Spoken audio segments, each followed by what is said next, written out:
Duke fan. Like, I have to respect Duke, but I hate him so much. And remind me, Tom is You know who you kind of Freeman has got a good.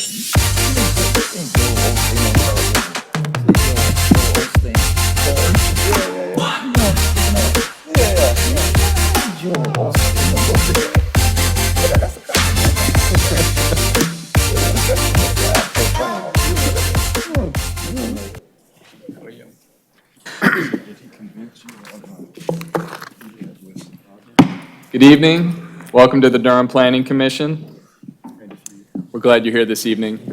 I want to let you know that the Planning Commission, we are an appointed body, half of us by the City Council, half by the County Commissioners. So you should know that any decision made this evening is not a final decision. It will go to the governing body, the Council, or the County Commission. If you wish to speak on an agenda item this evening, I saw a lot of you already signing up. The table on my left and to your right, you can sign up to speak. So just take a look at the agenda item, make sure it's the item you'd like to speak on. You can put down your name, your address, and let us know if you're speaking in favor or against that particular item. When we open the public hearing on that item, each side will have 10 minutes to speak, 10 in favor and 10 against. And all motions are stated in the affirmative, so if a motion fails or ties, the recommendation is for denial. And finally, I've been asked to let everybody know here and at home that these meetings are televised and they are taped, so you can go to the City of Durham NC website, and these meetings are on YouTube and Facebook, and also available on Spectrum, AT&T UVerse, Frontier, and Google Fiber. So we are everywhere. With that, we'll have the roll call, please. Commissioner Williams. here. Commissioner Morgan. Here. Commissioner Johnson. Present. Commissioner Bryan has been excused. Commissioner Durkin. Here. Commissioner Alturk. Here. Vice Chair Hyman. Here. Chair Busby. Here. Commissioner Miller. Here. Commissioner Ketchen. Here. Commissioner Santiago is Ooh. absent currently. Correct. We expect there's a good chance he will not be able to make it this evening, so we can circle back and give him an excused absence. Commissioner Baker. Here. Commissioner Lowe. Here. And Commissioner McIver. Here. Great, thank you. So we will move to the approval of the minutes and the consistency statements from our August 13th, 2019 meeting. And I know there's one change that we would like to make. There may be others, but would like to note Commissioner Williams as an excused absence. That was a oversight. Correct. Staff has made that correction. Thank you. We will in the approved minutes. Any additional changes or edits? Motion to approve the minutes and consistency statement from August 13, 2019. Second. Moved by Vice Chair Hyman and seconded by Commissioner Alturk. All those in favor, please say aye. Aye. Any opposed? Motion passes. We'll move to adjustments to the agenda. Ms. Smith? Hi, Grace Smith, Planning Department. The staff has no adjustments for the agenda for this evening, and we would like to affirm for the record that public notices were executed in accordance with state and local law, and those affidavits are on file in the Planning Department. Thank you. Can we have a motion to adopt the agenda as proposed? So moved. Second. Moved and seconded. All those in favor, please say aye. Aye. Any opposed? Thank you. We will move to our first item. So we have two cases that are future land use map amendments with concurrent zoning map changes. And the first is the Bethpage office. So that is case A180009 and Z1900033. And we'll start with the staff report. Thank you.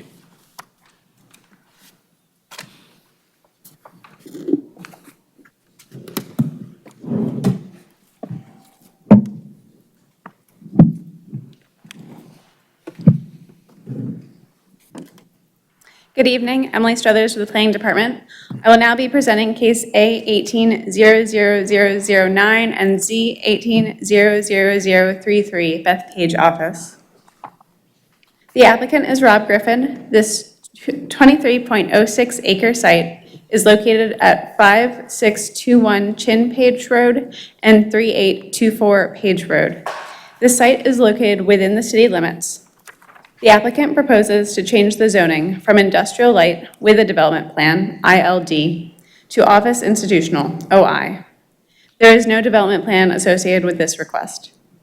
The applicant also proposes to change the future land use map designation from industrial to office.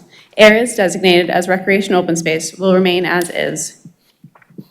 The proposed OI zoning would allow for uses including office and multifamily as outlined in attachment 5. This site is shown in red, located between Chin Page Road and Chronicle Drive. Primary Drive and First Addition Drive are being constructed as part of the adjacent development. This site is located within the suburban development tier. The aerial map on the screen is slightly more up to date than the one that's available in your packet. The site contains mixed hardwoods and pine forest, as well as stream features and floodplain. The site is primarily undeveloped. The adjacent area to the north and east consists of under construction apartments.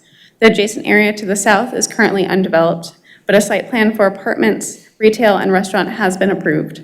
The adjacent area to the west is primarily undeveloped, and within the larger area context, both townhomes and single-family developments exist alongside industrial uses. This context map shows the stream and floodplain located on the site. The site is part of the Bethpage Village Development Plan, and the applicant proposes to change the zoning from industrial light with a development plan, ILD, to office institutional, OI zoning. The property is designated industrial and recreation open space on the future land use map. The applicant proposes to change this designation to office and recreation open space. This chart identifies the OI dimensional standards in the suburban tier. Minimum street yard is 25 feet, side yard is 20 feet, and rear yard is 25 feet. The maximum building coverage is 60%, and the maximum height is 50 feet. If the site were to develop as multifamily residential, the maximum density would be 11 units per acre. The proposed OI zoning designation does not comply with the current industrial designation on the future land use map. The applicant has requested to change the future land use map in this area to office, which would be consistent with the proposed zoning. The proposal is consistent with comprehensive plan policies, the ones listed on the screen. I can go ahead and read them. 2.133F, 231D, 213B, 222B, 231A, and 232A. Further detail on this is provided in the staff report. Staff determines that this request is consistent with the comprehensive plan and other policies and ordinances, and staff is available for any questions. Thank you, Ms. Struthers. We will open the public hearing, and we have 3 individuals who have signed up all in favor. And so we can invite the 3 of you to come up, and between you have 10 minutes. Kevin Walls, Patrick Biker, and Charlie Yoakley. And if there's anyone else who would like to speak on this item, you can just raise your hand and we can get you to sign up if you're interested.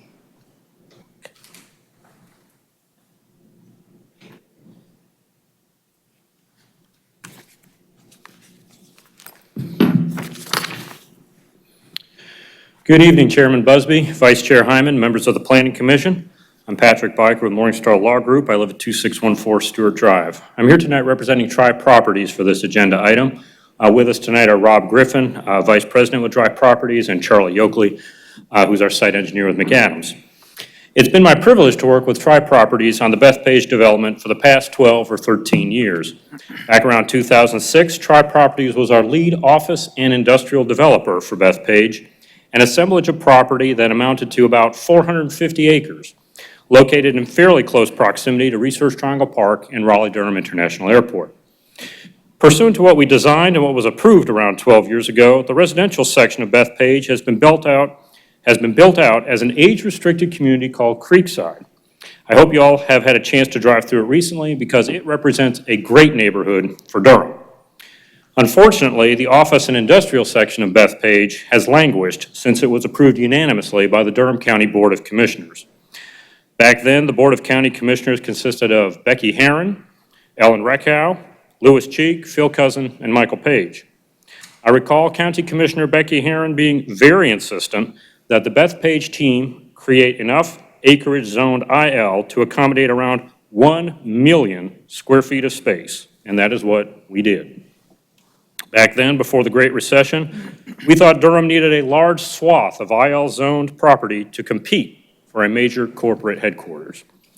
Well, the world has changed since then, and we have not had any takers on building office or industrial next to Creekside.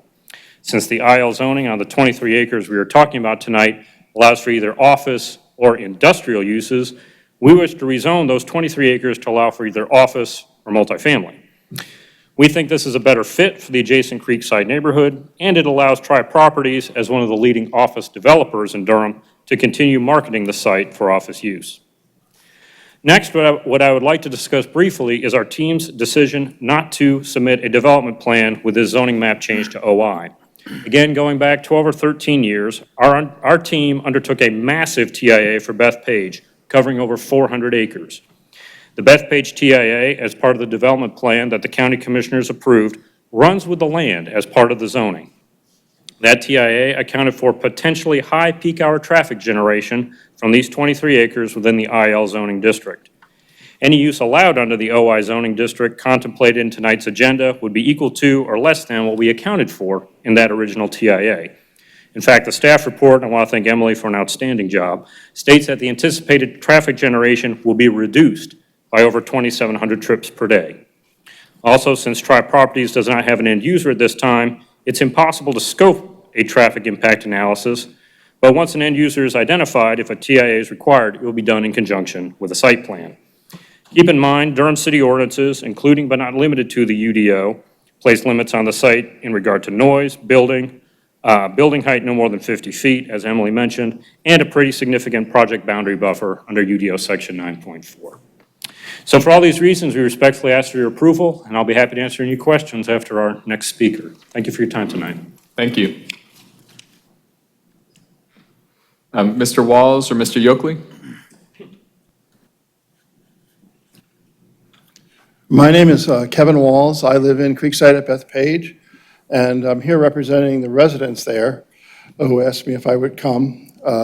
We're in favor of this because it meets the original design of Bethpage Village that we bought into. I bought in 2015, and I expected this kind of office type of products to be marketed in those spaces. And of course, we haven't seen that, okay? And the multi-use types of developments that have been happening in the area fit what we would expect at this point in the development. And we're very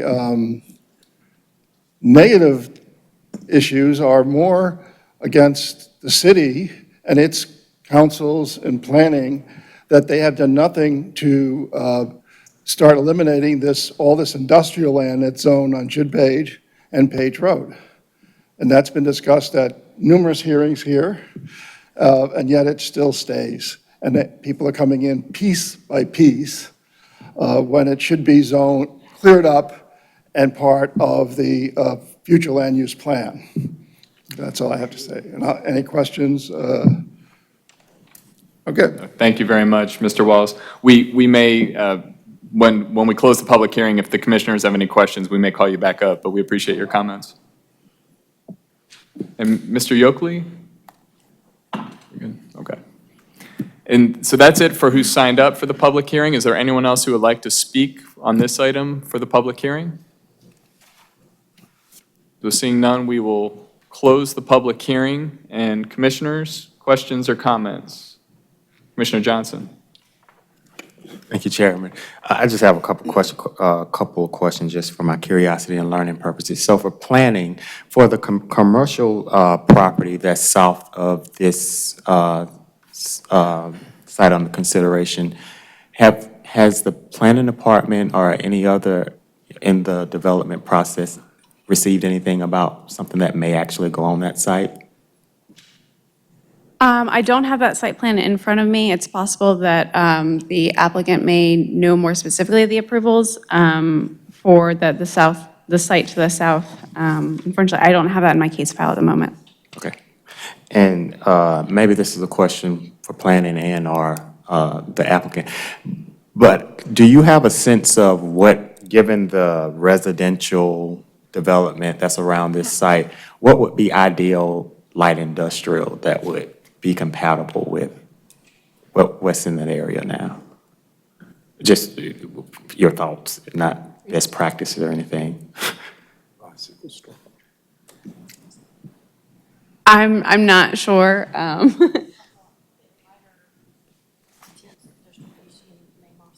Things that would be allowed. I can pull up the use table and run through that if that helps with reference to what would be. No, I'm just curious because it just seems so out of place with what's there. Maybe there's something I'm missing that would be. Some of the ideal. light industrials aren't as industrial as the term comes to mind. Like, I think self-storage is permitted in industrial as well as office, so there's some overlap. Gotcha. With uses in industrial and commercial and that sort of thing. Okay, thanks. I'm happy to answer this question about the site. Yeah, Commissioner Johnson, if you direct your question to an individual, they can answer it Any if add-on? you're interested. Rob Griffin, Tri Properties. You asked about the property to the south of the piece we're rezoning. It's under different ownership. So Bethpage is several owners come together for one master plan. That site, I believe there's a site plan in for another phase of the lifestyle communities development. I don't know where it is as far as in the staff process, but Right, and that's that commercial property that, just south. Yeah. And it's going in a mixed use. thank you. Thank you. Commissioner Alturk? Thank you, Chair. I have a couple of questions for staff. So typically, whenever we get a case where the applicant is proposing to change from IL to something else, you often put in here something about the industrial study that the city did. Do you have any information from so- that that would be helpful? Sure, the industrial land use study, it's in the process of being updated, a second look at, and I've reached out to the folks who are working on that, and they said that this site didn't come up as one that would be considered prime industrial, given the size and environmental features. Okay, thank you. The other question is that, so if the rezoning goes through, and it's office and institutional, the developer, or if the developer sells it to someone, they can build up to, from what I can tell, 253 multiplex units, is that correct? It's 11 units per acre. Right. That doesn't take into consideration any site features that they would have to consider design around. Right. But they could do that without, they would not have to come back to the commission or the elected bodies, correct? Correct, that would Right. be. And that 11 units per acre, where does that come from, that number? Because it's not within it would not be within the medium density residential, it'd be under office. That's based off of the residential uses that are permitted in non-residential zoning districts. Okay. Okay, right. So I guess on one hand, I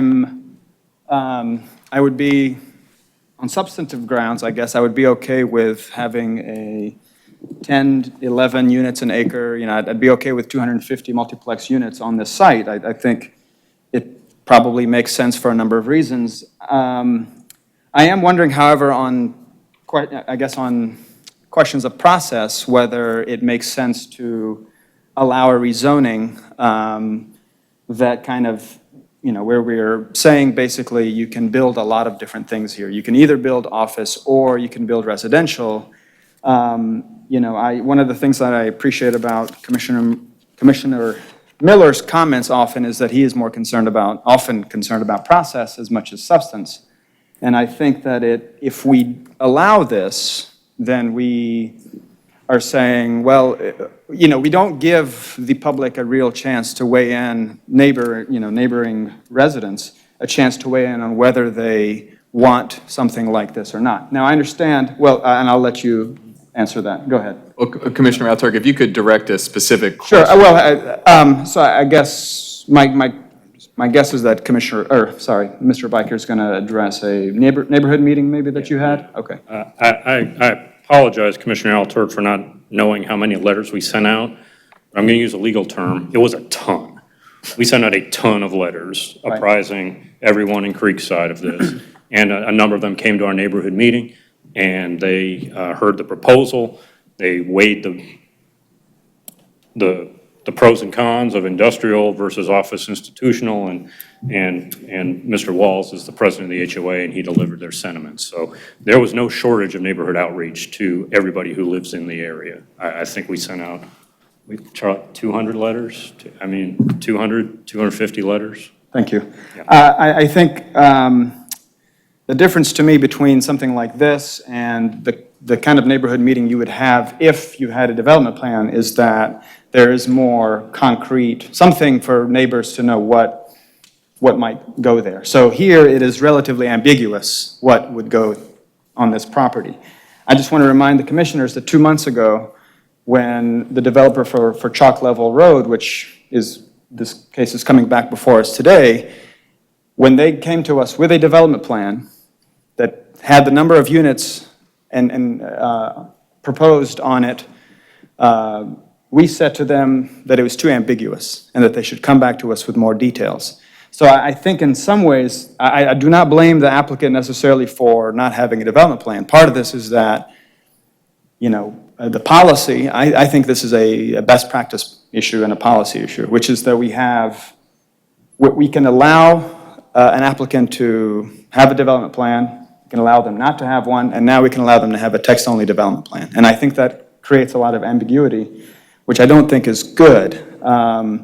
So I'm cautious about this because while I appreciate that there was a lot of neighborhood outreach, I think there's a difference between when you're saying, well, we're going to rezone it to a zoning designation that's relatively wide open, to saying, well, we're going to have RSM or something, or RS20, and people can know exactly what's going to go there. Again, I think on substantive grounds, I'd be okay with 11 units an acre here. But on questions of process, I think it's important to give residents an opportunity to weigh in, even if I oftentimes disagree. But I think that's part of the process that we value. So I will just leave that there, and thank you, Chair. Yeah. Thank you. Commissioner Miller. So I have some questions about the environmental impacts on this property and how much of it is really developable. When we get a development plan, we get a big map and we have contours, buffers and things are laid out and floodplains are shown. But we just have this little sheet here. And I see that in this property, there's kind of a Y, a creek, just on the other side of just inside this property, a creek kind of branches up through the subject property, and another branch goes up into the residential pod, and then runs behind the lots that are on the east side of Bramwell Drive. So help me understand on the subject property, let's talk about the subject property first. Help me understand what is developable in terms of acreage and what are the protections because we're talking about just base code requirements. What protections are we going to have for this stream here? So And how's that stream classified? And the Bethpage master plan already has a Corps of Engineer permit in place for all the creeks and watershed there. So there will be no change to that. I would say there's approximately 18 We haven't seen it. Do you have the graphic? Is that able to pull back up? Which, The color block zoning graphic? Yeah, can you yes. show this? it should still be on the screen. I can come over if it's not. I'll try.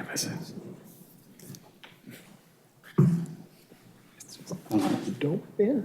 No, Thanks. Whatever. just back arrow. Talk this way, that way. One more. You can see the stream buffer. What you see here, So what is that showing? that's stream buffer. That's showing the floodplain. That's showing the floodplain, The not stream stream buffer is in here. This area that you see of the 23 acres, I'd say to the tune of maybe 18 net developable acres with an extreme topo to it, which makes it even more challenging from an industrial standpoint. How is this stream that runs in your property classified? Is it intermittent? No, it's a protected stream. It's already Yeah, got, but is it, how big is the required stream buffer? Is it 50 feet or 100 feet? Charlie, I think it's 50 each side. So it's intermittent? No. No, it's not intermittent. Well, wait, All right. Then maybe I That's right. misunderstand. That's right. I'm sorry. He's correct. 100 feet each side. It's 100 on each side? That's so correct. It's perennial? That's correct. Okay. And so now I'm going to move off the property and ask you to go into the blue-colored property next to it.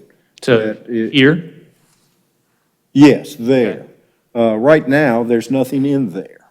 And I noticed that this stream has a branch that runs up that way too. And so my question is, how much of the residential pod that's up there, I'm assuming that the development plan that covers that sets either a maximum density or a maximum number of units. So Is that piece of property going to stay natural like that, or is it available for development? I'll answer your question. The group of owners that own the property in question have this 23 acres and this piece here. Everything else is under different ownership. I appreciate that. What you see in blue, really from Page Road wrapping up around this site, is under the Lifestyle Communities plan that's under construction currently. That's 540 units, I believe, in total. Yeah. This area in dark pink is the other Lifestyle Communities site plan that I believe is actually going through staff currently.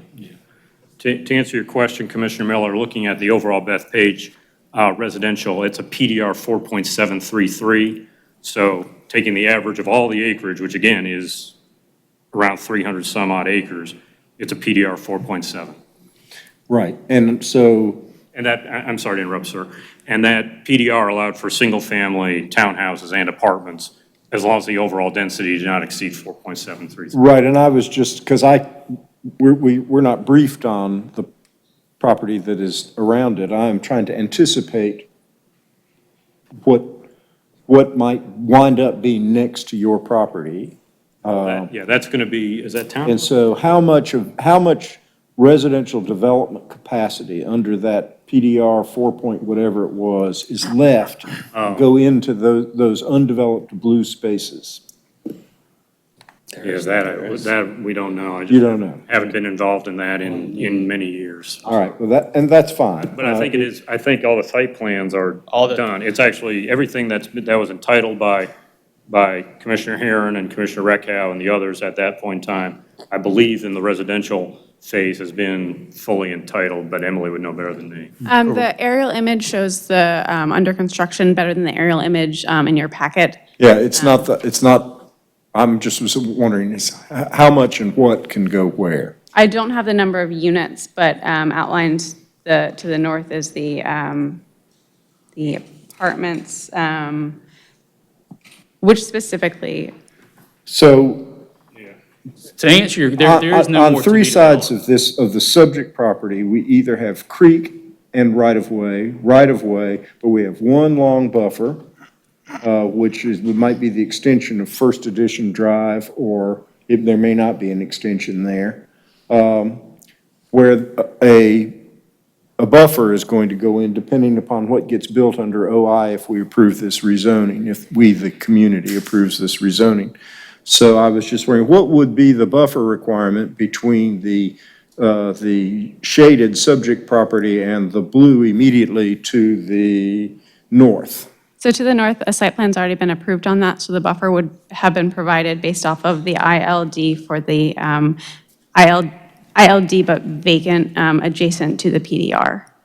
And what would that buffer be if it is developed office as opposed to multifamily residential? Are you asking for the buffer on the subject site or the buffer on the adjacent site? Any buffers anywhere, you tell me. So the buffer on the adjacent site would be based off of the ILD, and I can pull up the dimensional standards for the proposed.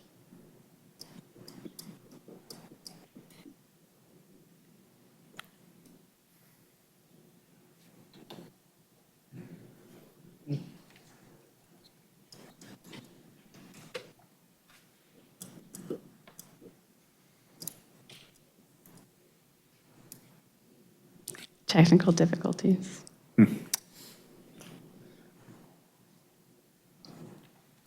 Commissioner Miller, I know under what we're proposing tonight, it's a .6 buffer total between OI and PDR. The .6 opacity, what's the buffer depth? It's the 0.6 standard is, buffer depth. 30 foot. 30 feet and shrinkable with structures and berms and dense plantings and those kinds of things in the mysterious magical buffer modeling program.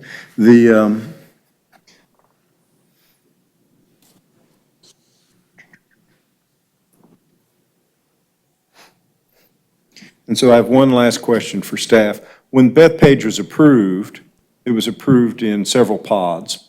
Yes. And the pods were essentially defined by uses mostly. Yes. And so taking this property out of the Bethpage plan with this rezoning would not actually work to change density numbers in the residential areas because they were already segregated into pods. That's Is that, am I understanding that correctly?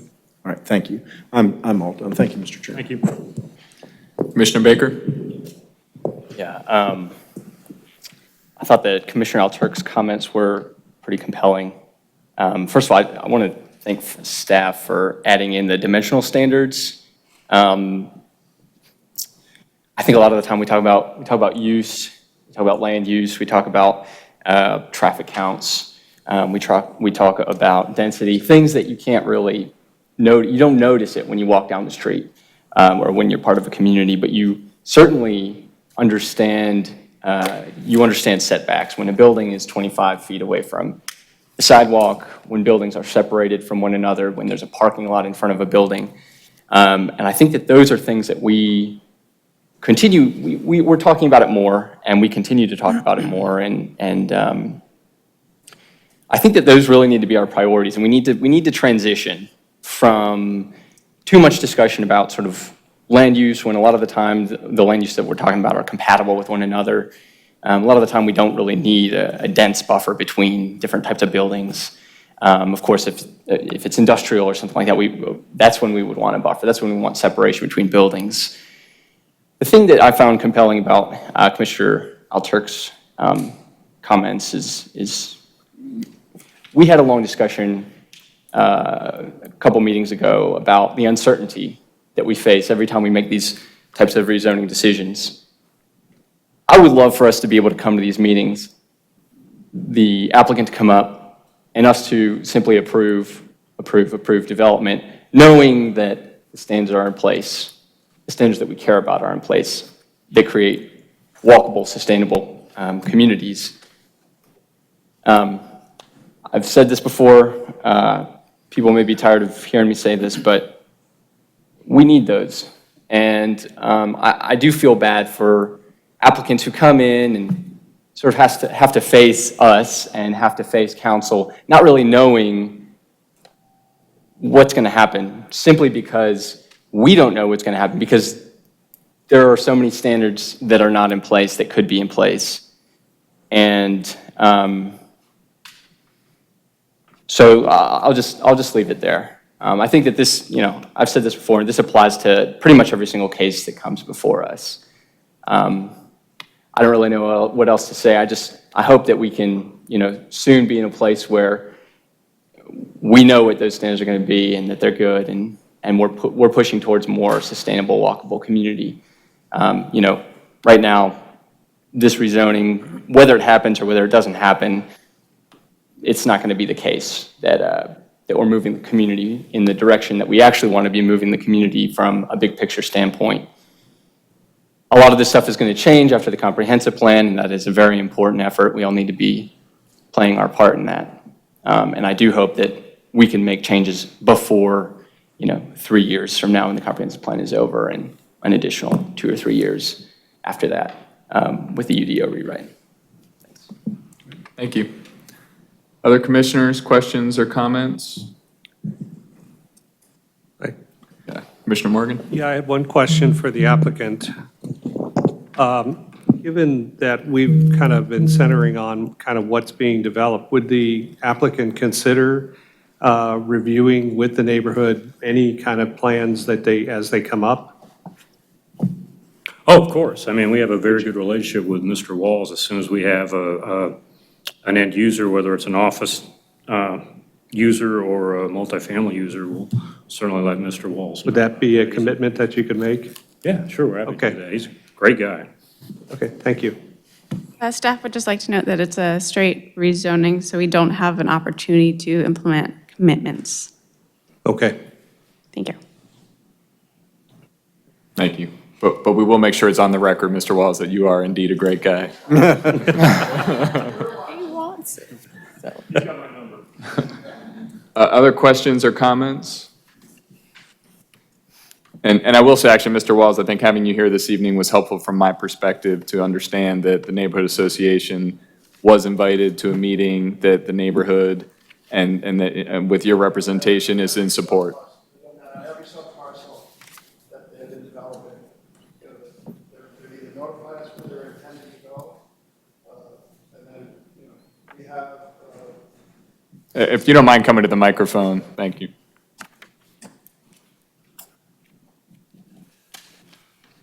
All the developers within Bethpage Village have kept the Creekside at Bethpage residential folks in the loop, notified us of what their intents were, invited us to hearings, whether they be neighborhood hearings or when there was going to be a hearing here.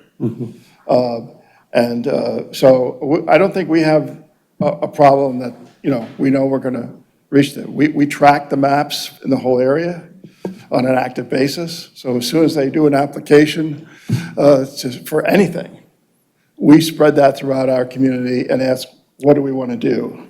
We do our research and homework. Great, thank you. We appreciate your time. Commissioner Johnson? Thank you. I'm sorry.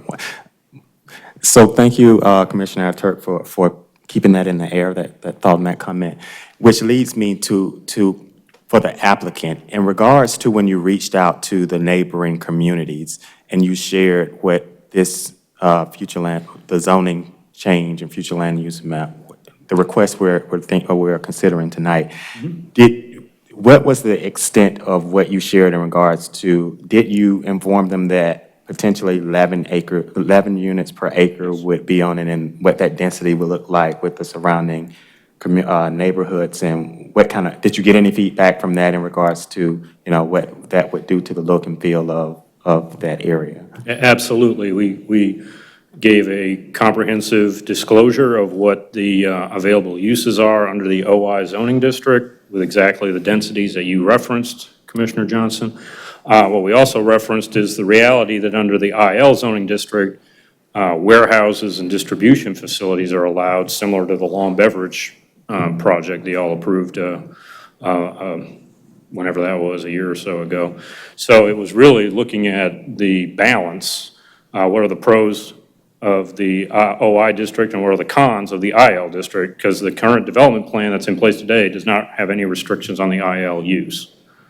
And so when that was evaluated by Mr. Walls and his neighbors, it was, I believe, unanimous. I don't believe there was any dissent. And again, we notified 250 people. You can see all the lot lines on the in the staff report for the individual homeowners that live in this neighborhood. And again, it's a great neighborhood. It's one, again, I've worked on for 12, 14 years. I'm really happy about how Creekside turned out. It's a neat place. It's got a great feel, and we want to be a good neighbor, and so that's what we're doing. Thank you. And so my final comment is in upholding my duty in regards to our role here on the commission. It seems to me that industrial light development office will not come, well, the industrial light is not going to come to this site, given what's there. And I think if something tried to come that was industrial light, that there would be enough blowback from the community that we will be here hearing their concerns. And so in taking Commissioner Al Turk's comments into, giving it the value that I think it warrants, it seems that there's no immediate desire to develop this site. It seems that this zoning change will hopefully make the property more valuable to a potential developer. Maybe you can do residential or office with the change. And so it seems to me that, not saying like the request is bad, but if the applicant waited and came back with a more concrete, like, we know that certain development is not going to come here, but there's a likelihood that residential would come with a development plan. I think that it seems that the residents right now don't want industrial light there. So it's like, that's something, but is it the best of what they can get out of the deal? And so if we know that an industrial light is not a desired programming of this site, I think that this is just my assumption, that if you ask those residents, well, if we were going to get something better than the industrial light zoning, would we like to know more about what the potential would be from a programming under residential or the OI zoning? They would probably say, yeah. Like, we would love to see what a residential, a zoning that allowed residential, et cetera, would look like. And so I think that, I'm not going to say the bare minimum is being presented here, but I think there's an extra layer, because as Commissioner Al Turk says, if we approve the zoning tonight, we kind of like give up a couple layers of the local input that is important based on some prior cases that we have considered that were not as clear cut when you have the discussion versus what's on the pages that we review. And so I'm reluctant to give a favorable vote on this, in the sense that I do think that in many cases, the devil is in the details, and the devil shows up sometimes when we're not expecting it. But to give the local residents an opportunity to see, can we go from good to better or good to great in regards to what could actually be done in this site, is something that I think should be under consideration, and as we try to make sure that there's a connection between public input and final decisions that are made regarding how the communities are going to be developed going forward here in Durham. So that's my thoughts. Thank you. Commissioner Al Turk? Thank you, Chair. I want to build on what Commissioner Johnson just said, but I have a question for the applicant. So why ask for the rezoning at this point in time? So industrial is not appealing, or? We've tried to sell it for 12 years with this zoning designation, and nobody's made an offer. And I think that, so that to me is actually a concern, and I think Commissioner Johnson's assumptions are correct, that this makes the property more sellable.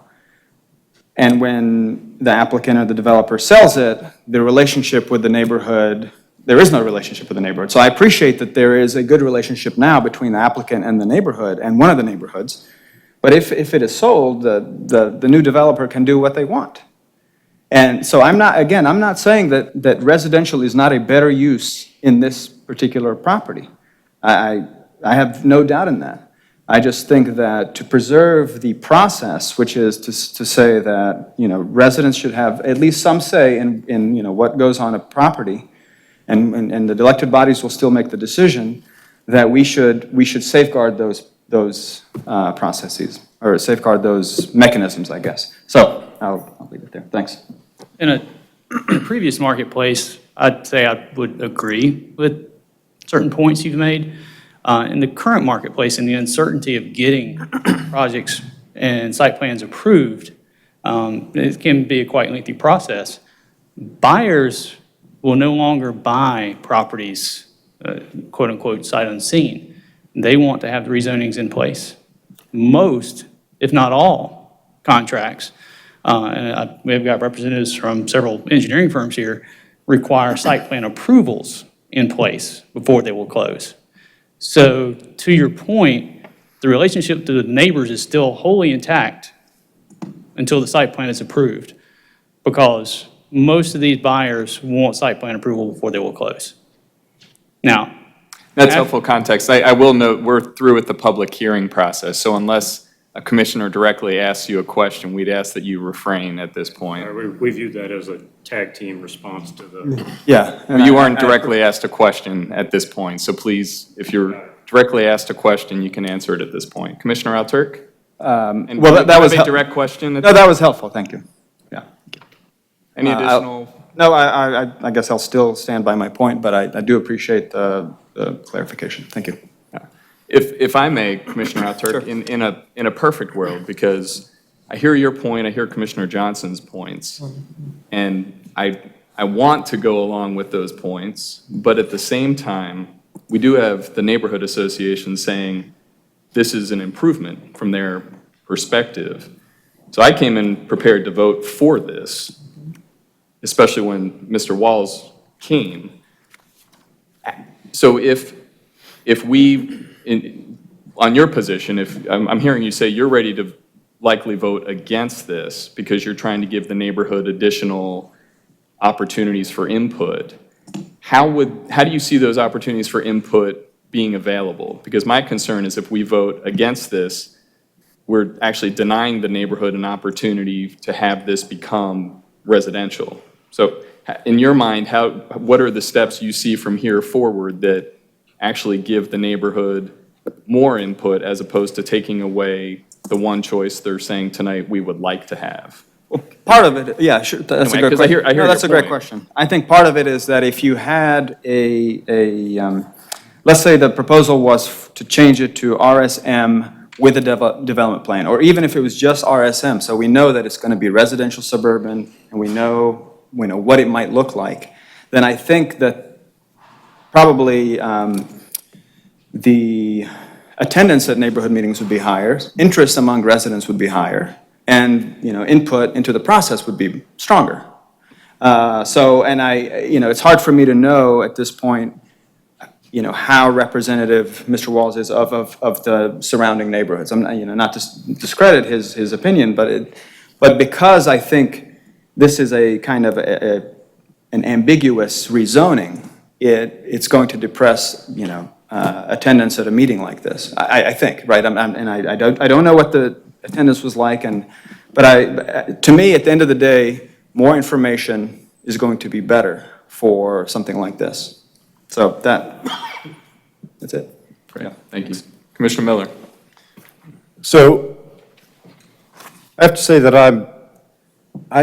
like Chairman Busby, I came thinking, having weighed this out and interested in what neighbors might say, but tending to think, well, what's being proposed is better than what's there.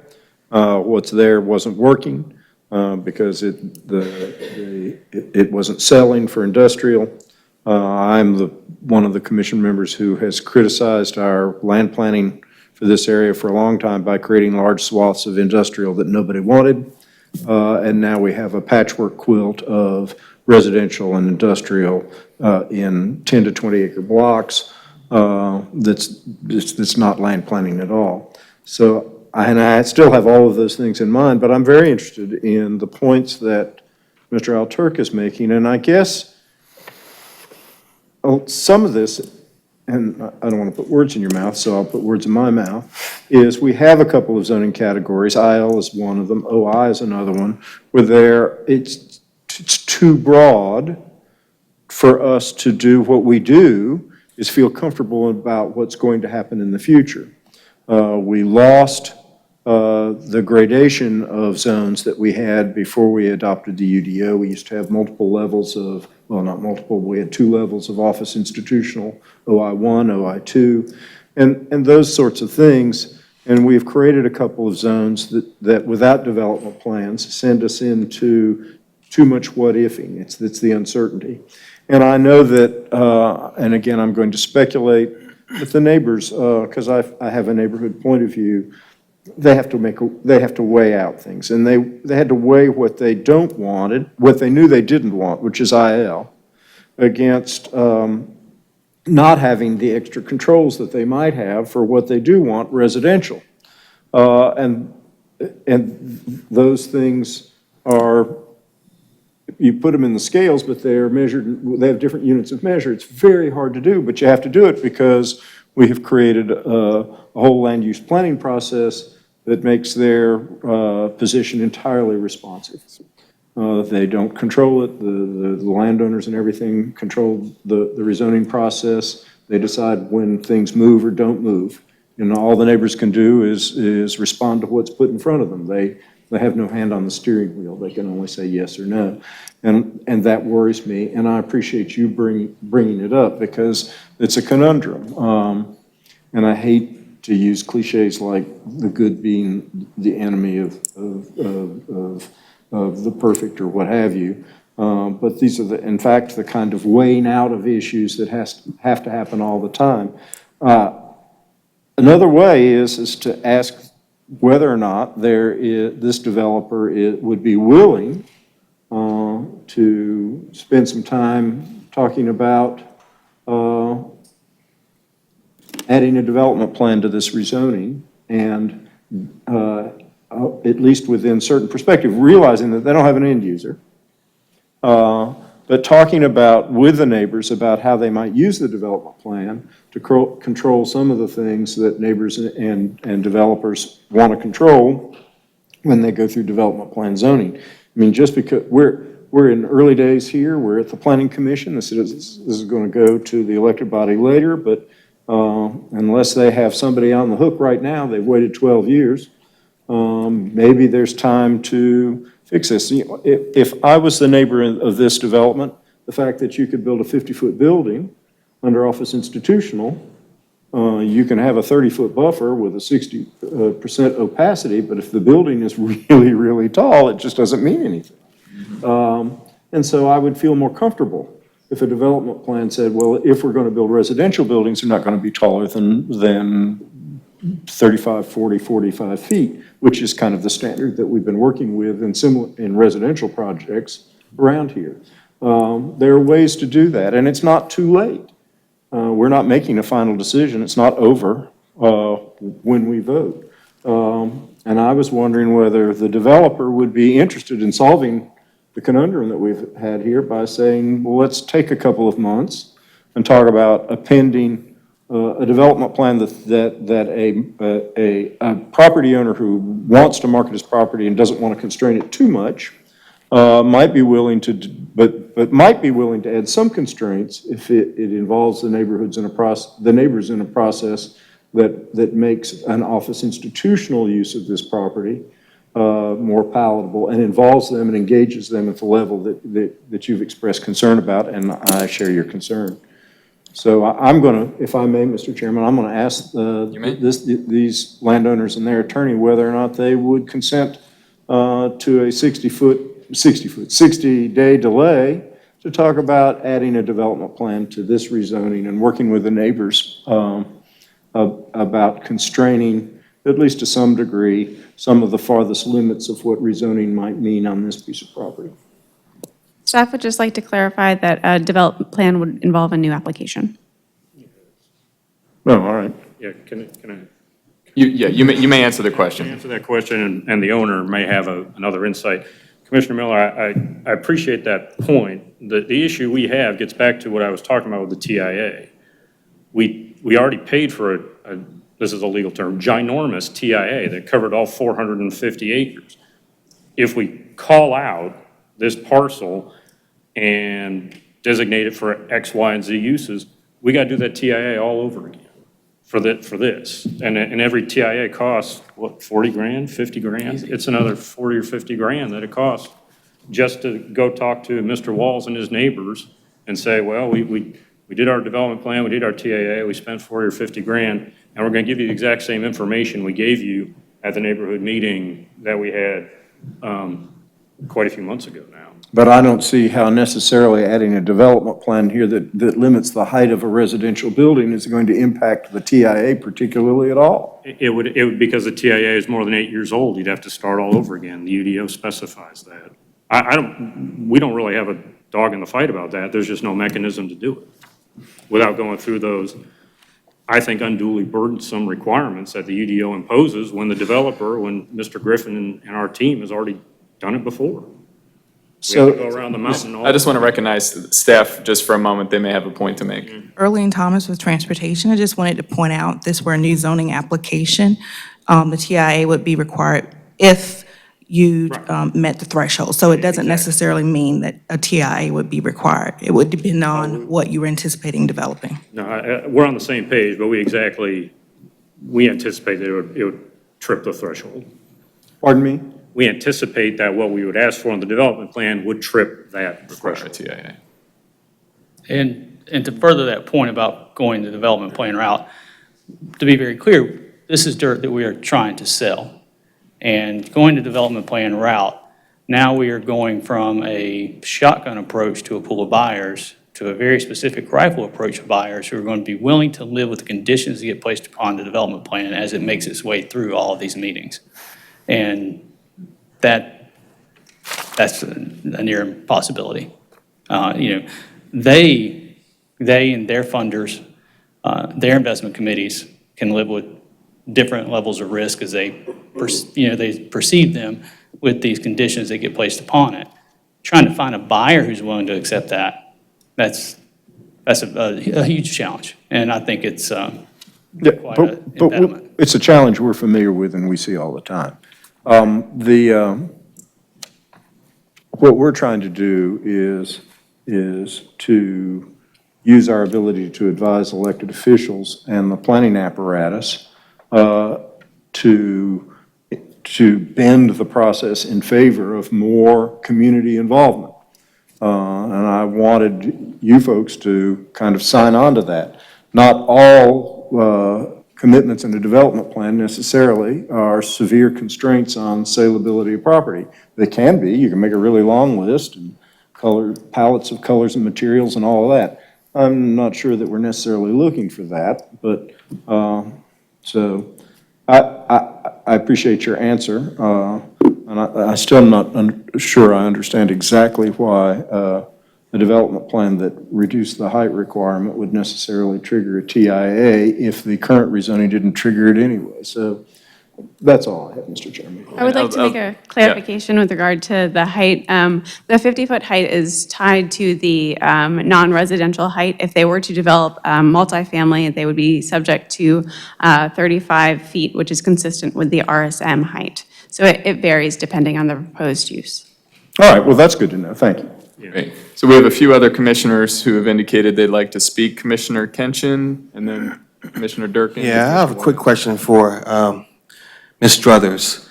You talked about it's zoned now industrial, and I've heard that the neighbors don't really want industrial, and they think that this one will be better.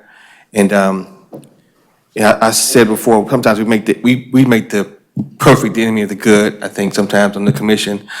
I think this case may be making the better enemy of perfect. I think we're gonna move from something that's not desirable to something that's a little bit better. So if you don't mind, can you tell us what the uses are for you alluded to it earlier, what are the uses for the industrial? I know in our packet we've got the office, but I wanted to just hear the exhaustive list, if you don't mind, of what the uses would be. Because I want to know what the neighbors want to kind of move away from. I always put myself as a neighbor, surrounded by real estate attorneys and planning professionals, but I'm just a regular old person. And if I lived there, what would I be thinking? And I'd be scared to death of some industrial use coming in. So just tell me what I'd be afraid of if I was a neighbor, if you don't mind. As soon as it loads, I would love to. For reference, you can find the use table in section 5.1 of our ordinance, and that breaks down what uses are permitted in each zone. I'm waiting for mine to load. Commissioner Kenshin, while we wait, do you have any additional questions? No, I just wanted to hear that. Because I agree with what Commissioner Baker said, and I wish we had walkable, sustainable. I want to have a development. I want it to be perfect. I want to have a development plan. I want to have all the uses laid out. I want it to be perfect, but I think if we can't get perfect, I want it to be better. And I wonder if this moves us to better. So that's my question.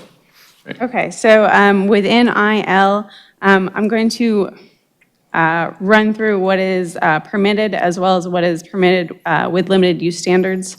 Let's see, apiculture, commercial crop production, multifamily, upper story residential. Oh wait, no, not that one. Sorry, the line moved. Let me start over.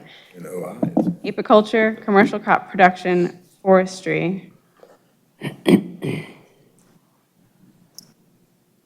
Go to the bottom. Clubs and lodges, daycare home, daycare facility, elementary school, middle school, university colleges, vocational trade or business schools, government facilities with a major special use permit, correctional facilities, medical facilities, hospitals, parks and open areas, cemeteries, mausoleums, columbarias, memorial gardens, let's see, passenger terminals, rail and bus terminals, places of worship.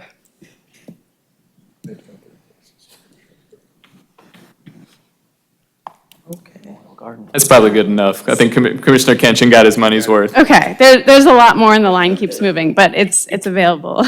Great. May I ask a follow-up question? You may. In the Venn diagram of the permitted uses of OI and IL, there's a huge overlap, is there not? I would say so, yes. And I but- started reading from the top of the table, which is less industrial and less commercial, so as you get deeper, it gets a little more intense. And it's the residential that is actually in OI that isn't in the overlap. And there are some things in the industrial that have to do with light manufacturing that aren't in the overlap in that circle. Correct, thank you. And it is the movement between those two circles inside the overlap that appeals to the neighbors and to the developer in terms of the marketability of the property. Commissioner Durkin. I just had a question, a clarifying question for Mr. Walls. At the neighborhood meetings, was it made clear what all of the potential uses under the OI zoning would be so that you're not focused just on residential, but you know that there are other uses that could be? We absolutely know that there are other uses. Okay. And we know that we don't want the industrial, Right. okay? We didn't go down through every possible use. We didn't have some kind of checklist up or anything like that.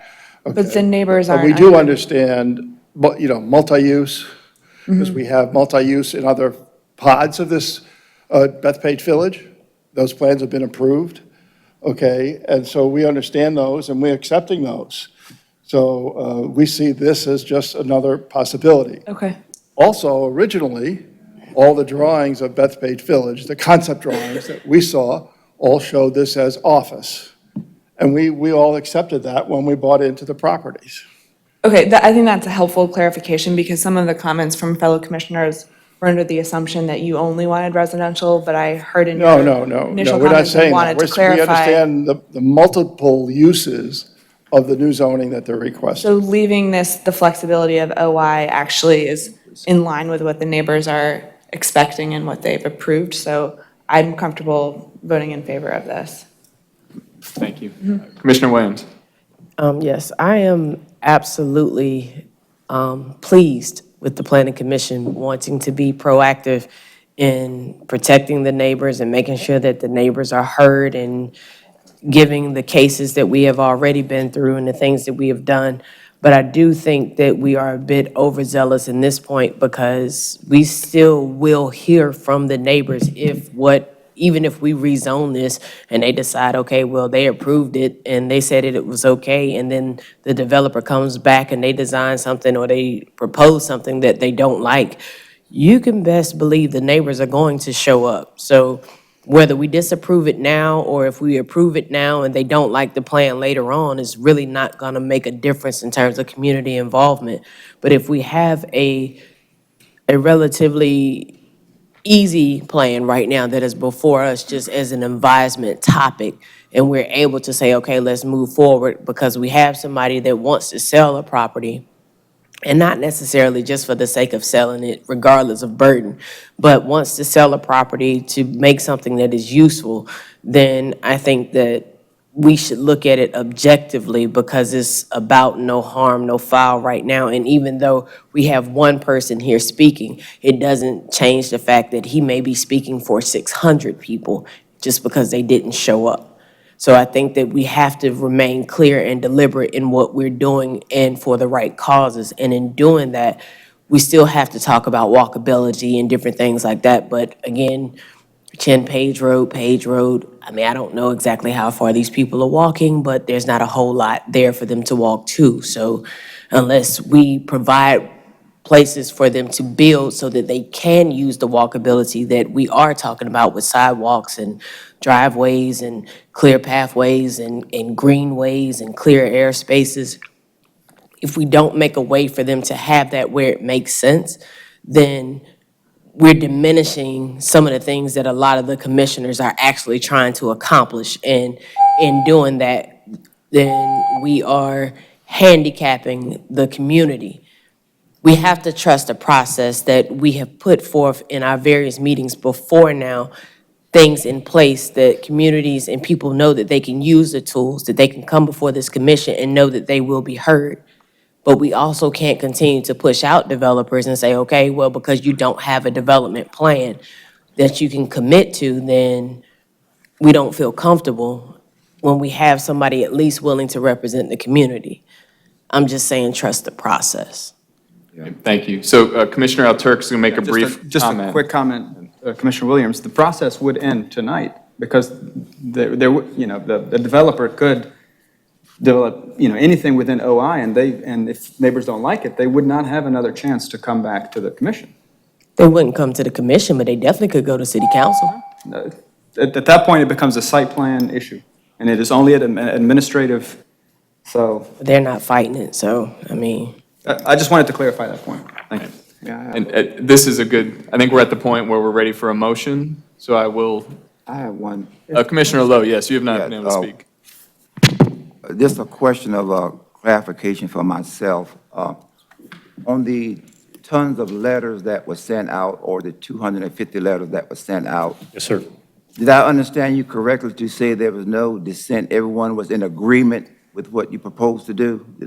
We did not, I would defer to Mr. Walls, but I personally did not hear any dissent from people that we sent the letters to. And my personal phone number was listed. If you have any questions or concerns about this project, please call Patrick. Please call me at 919-590-0384.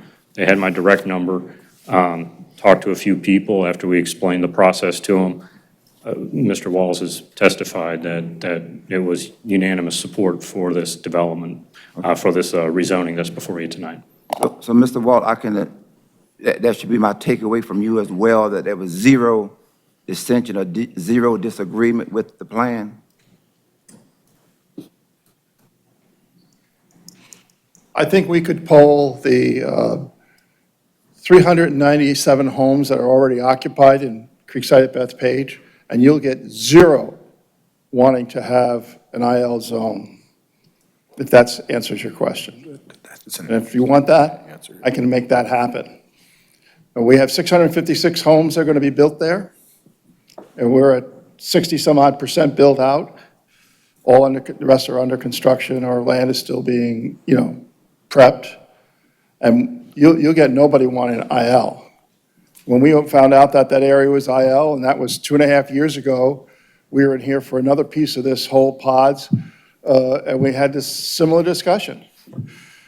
And we need to end those discussions and get this project completed. Commissioner Lowe, any additional questions or comments? All right, we have a lengthy agenda ahead of us, so I will ask that the next commissioner I recognize please make a motion. Commissioner Alturk? I move that we send case Z, or should I do the plan amendment first? Okay. I move that we send case A1800009 forward to the city council with a favorable recommendation. Second. Motion by Commissioner Alturk, seconded by Commissioner Miller. We'll have a roll call vote, please. Commissioner Williams? Yes. Commissioner Morgan? Yes. Commissioner Johnson? Yes. Commissioner Durkin, Yes. Commissioner Alturk, No. Vice Chair Hyman, Yes. Chair Busby, Yes. Commissioner Miller, Yes. Commissioner Ketchen, Yes. Commissioner Lowe, Yes. Commissioner Baker, No. Commissioner McIver. Yes. Motion passes 10-2. Thank you. And a motion on the zoning case? Yes, I move that we send case Z1900033 forward to the city council with a favorable recommendation. Second. Moved by Commissioner Alturk, seconded by Commissioner Baker, and we'll have a roll call vote. Commissioner Williams, Yes. Commissioner Morgan, Yes. Commissioner Johnson, Yes. Commissioner Durkin, Yes. Commissioner Alturk, No. Vice Chair Hyman, Yes. Chair Busby, Yes. Commissioner Miller, Yes. Commissioner Ketchen, Yes. Commissioner Lowe, Yes. Commissioner Baker, No. Commissioner McIver. Yes. Motion passes 10-2. Thank you. Thank you all for your time. Thank you very much. Thank you.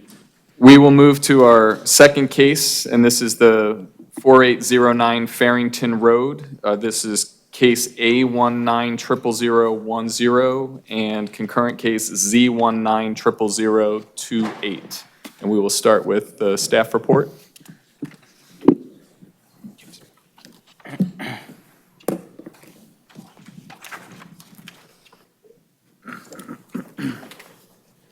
While we're waiting for the staff report, I think, why don't we, this is probably an appropriate time to make a motion to officially excuse Commissioner Santiago. So move.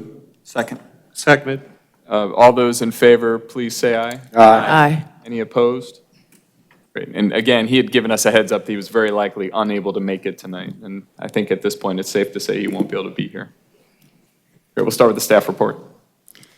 Good evening, I'm Jamie Sunyak with the Planning Department. I will be presenting case number A1900010, Z1900028, which is 4809 Farrington Road. Just as a little context, on December 3rd, 2018, the Durham City Council approved a future land use map amendment, zoning map change, and annexation for property generally located at 4809 Farrington Road. The approved zoning and development plan, which was ILD, limited the use of the site to a rail operation and maintenance facility, which was known as the ROMF, as part of the light rail system between Durham and Chapel Hill.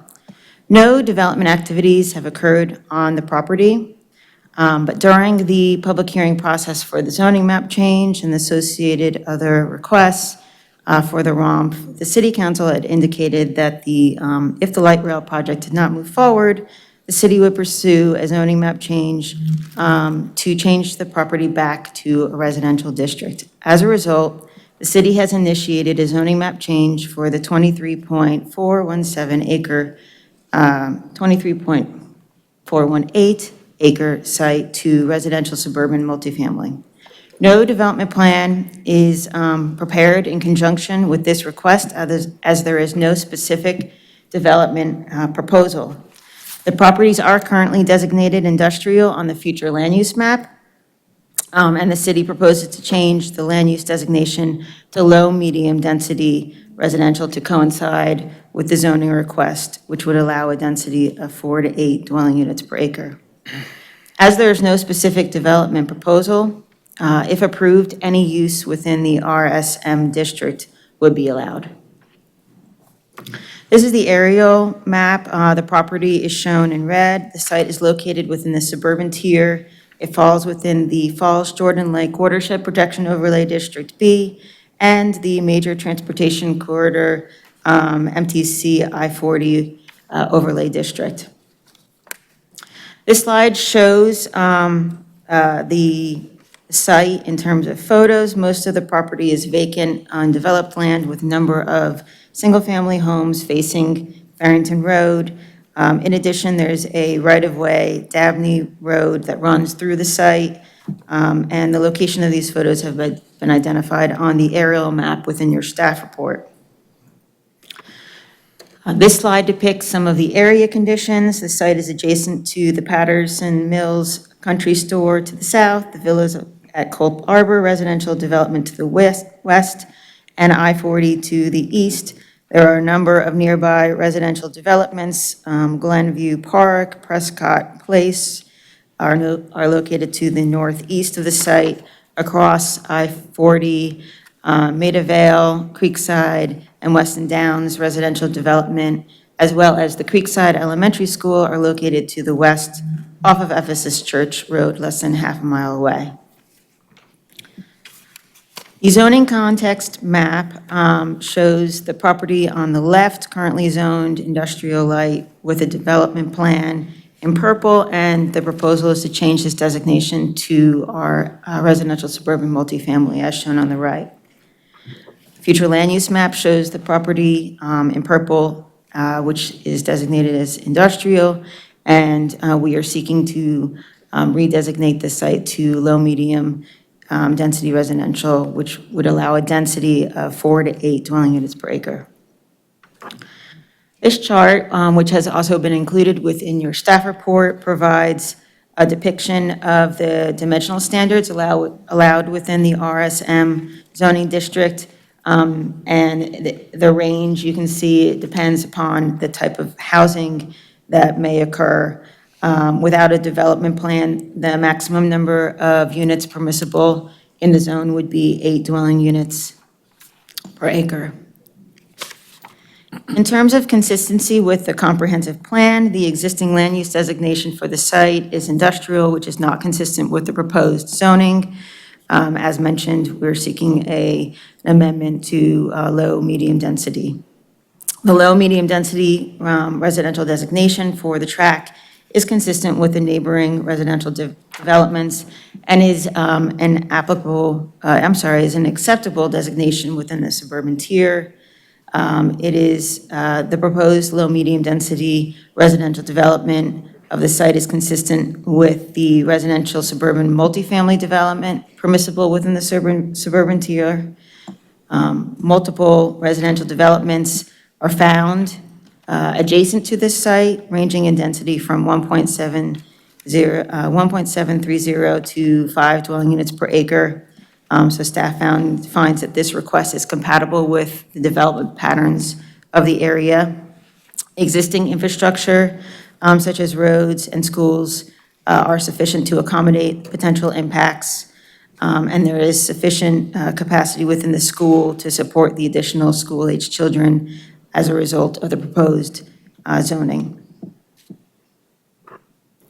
Staff determines that the request is consistent with the comprehensive plan and other policies and ordinances, and I will be happy to answer any questions that you have.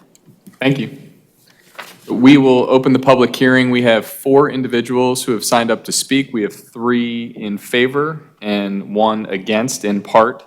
So we will start with the 3 individuals in favor. We'll have a total of 10 minutes for those comments, and then we'll move to the against.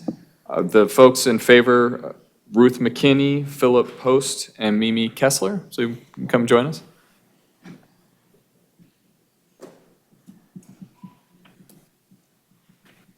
Good evening. I've got a little laryngitis. Can you all hear me all right? Okay. Chairman Busby and Commissioners, thank you for letting me speak tonight. I'm Ruth McKinney. I live at 5139 Niagara Drive, and that's in the Culp Arbor community, which is the senior community directly across from this parcel. I'm here representing a number of people from our community who are here tonight in the surrounding communities. I'm speaking in favor of this proposal. I'm encouraging you to vote in favor on behalf of our neighbors. A show of hands for those of you who are here from our area neighborhoods. And I'm also speaking, thank you, and I'm also speaking on behalf of a number of people who couldn't be here tonight, but they were at the Creekside Elementary School presentation that the planning department gave in, I guess it was early July or late June. We had probably 35 to 50 residents there who had their questions answered and understand the proposal in front of us. So many of these people also who I'm speaking for and on behalf were here last November in front of this board speaking when the ROMF proposal was first put up. So we're pleased to be here tonight with a proposal that we're much more comfortable with. We're much happier with this change. We appreciate the planning department and the city coming forward on their own initiative with this. And I'm encouraging you on behalf of these residents and individuals to please vote in favor of this proposal. Thank you. Thank you very much. Mr. Post? My name's Phil Post. I'm a 40-year resident of Durham County. I'm also on the Homeowners Association for my neighborhood in Durham County, which is about 123 lots, and so I speak on behalf of my neighbors as a board member. Our neighborhood, and first of all, I want to completely support the support that you've just heard from Ruth Ann. My neighborhood strongly supports this proposal for the rezoning. Our neighborhood was strenuously opposed the conversion of this to industrial. And so this is very much like the case you just heard, where it moves us to much, much better, maybe not to perfect, but it moves us to much, much better, and we totally support it. So it eliminates the industrial zoning, which we strenuously disagreed with, back to residential, which was the status quo ante before we began this foolish business in this part of our county. And the low to medium density is somewhat of a change, but as we go into life and we have to negotiate and make compromises, it's not perfect, but it's much, much better, and our neighborhood totally supports that. So on behalf of myself and my neighbors, I ask you to support this rezoning. It does follow through, even though I think the city council acted foolishly to adopt this zoning for our part of the county. It does follow through on the commitment they made to us that night, almost a year ago, when they said if the light rail didn't go through, they would return it to residential. And so it certainly follows through on that public commitment that was made, and we hold ourselves, appreciate that movement on the part of the city. I have one other word of congratulations for what this board did a year ago today, but I won't do that tonight. But anyway, I just want to end by saying that we ask for your support of this proposal. Thank you. And Ms. Kessler?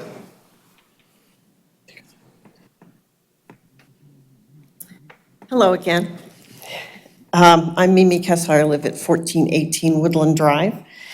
I drive past this parcel twice a day to commute to and from work. And I support the neighborhood wish for it to go back to residential.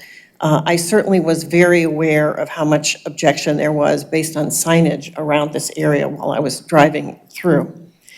I have some questions that may be naive, but I want to know who presently owns this property? Go Triangle. Go Triangle, okay. And it was, And I'm sorry, let me actually have the staff officially answer that, just for the record. Jamie Sunyak with the Planning Department. Yes, you are correct. Go Triangle is the owner of property. and the houses that are there were taken over by eminent domain, is that right? I really couldn't speak to anything involving that. Okay, because that's Go Triangle. The city's not involved in any of that. Okay. On your future land use slide, there was a pinky purple area that then there was a superimposed thing over it, but there was still some pinky purple area. So what is that? And Ms. Kessler, since it's a public hearing, why don't we have you raise your questions, and then I will commit to you, we will make sure that we get those questions addressed and answered. Okay. The last issue that I have is that there is no rezoning sign posted there. I have a new appreciation for rezoning signs, and I would have noticed if it was posted. And it says in the documentation that it is. Thank you. Thank you very much. So we'll finish the public hearing, and then we can ask those questions. The final individual signed up is Mr. Isaac Woods. Oh. I'm sorry, are you ready to? Yep, I can certainly. So the pink and purple area on the left side shows the existing future land use map designation, and the map on the right then changes the future land use map designation to orange, which is the low medium density. There is the property to the south is office, so that's still considered pink. But the the existing future land use map designation changes from industrial to low, medium residential. Sure.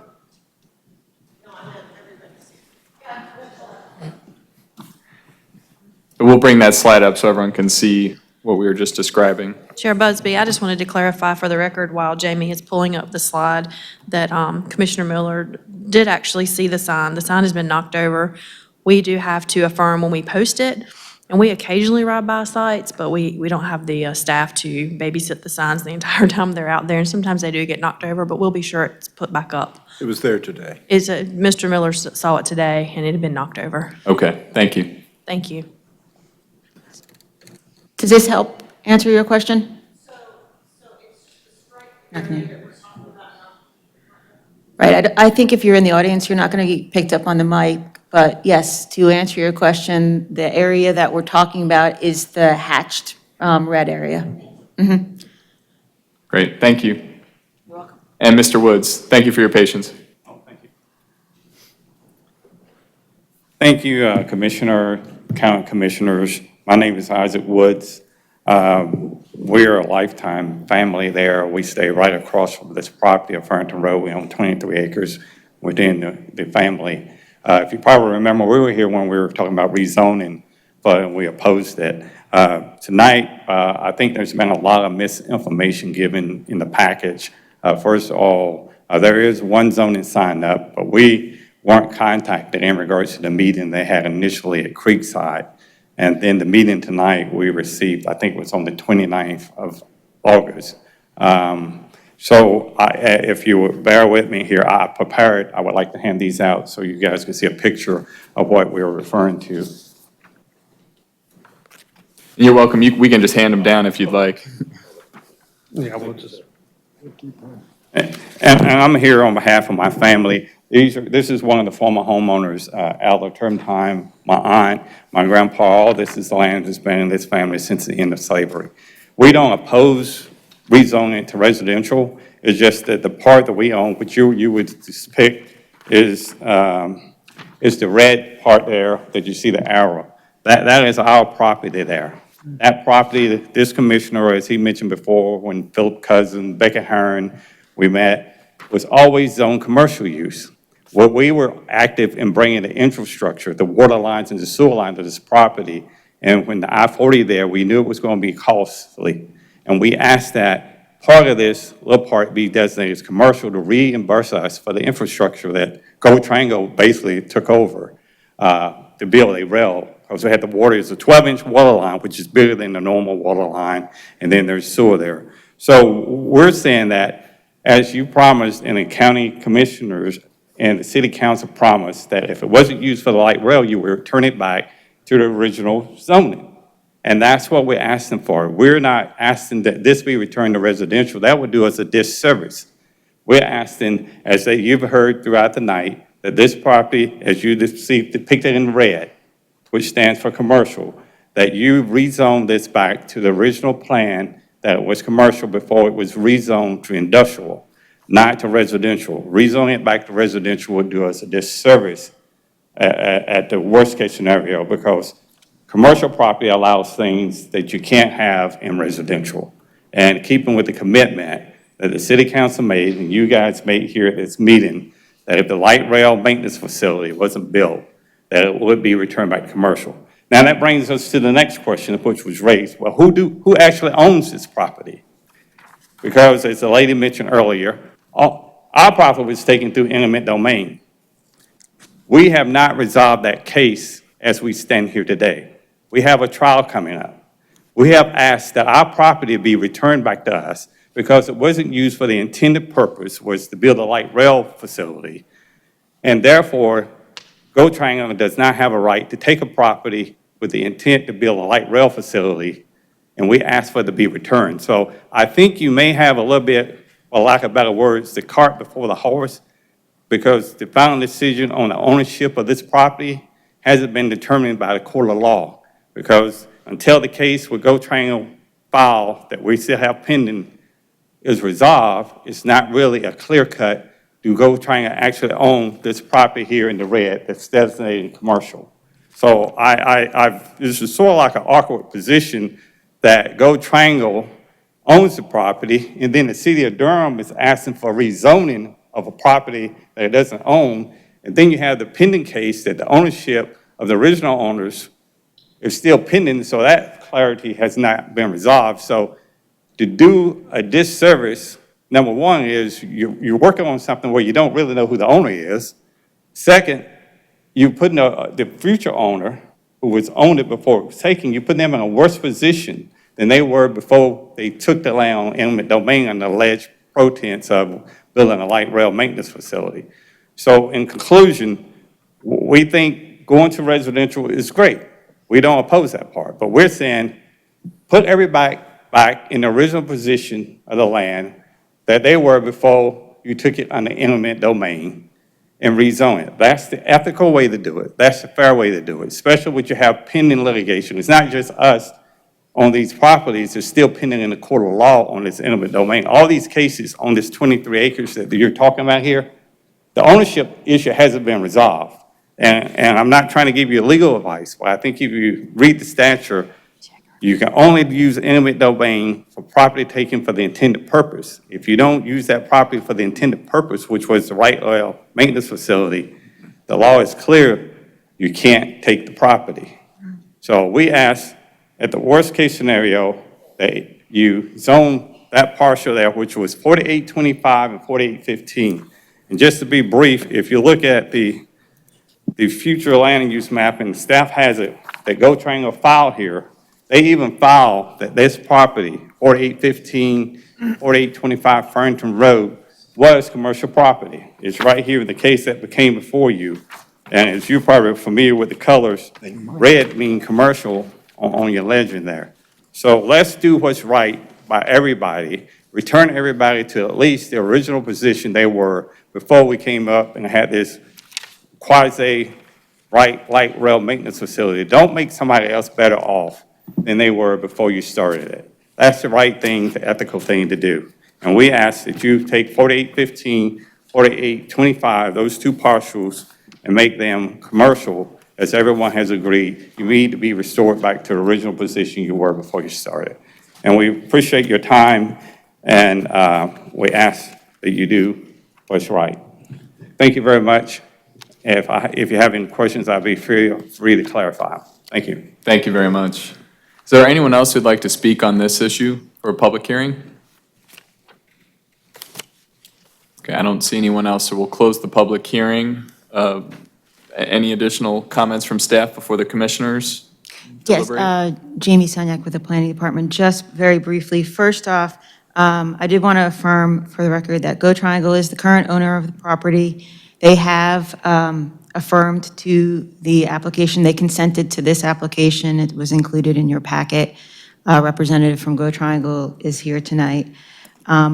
With respect to the neighborhood meeting, we did send out notices to all the property owners within 1,000 feet in accordance with the UDO requirements.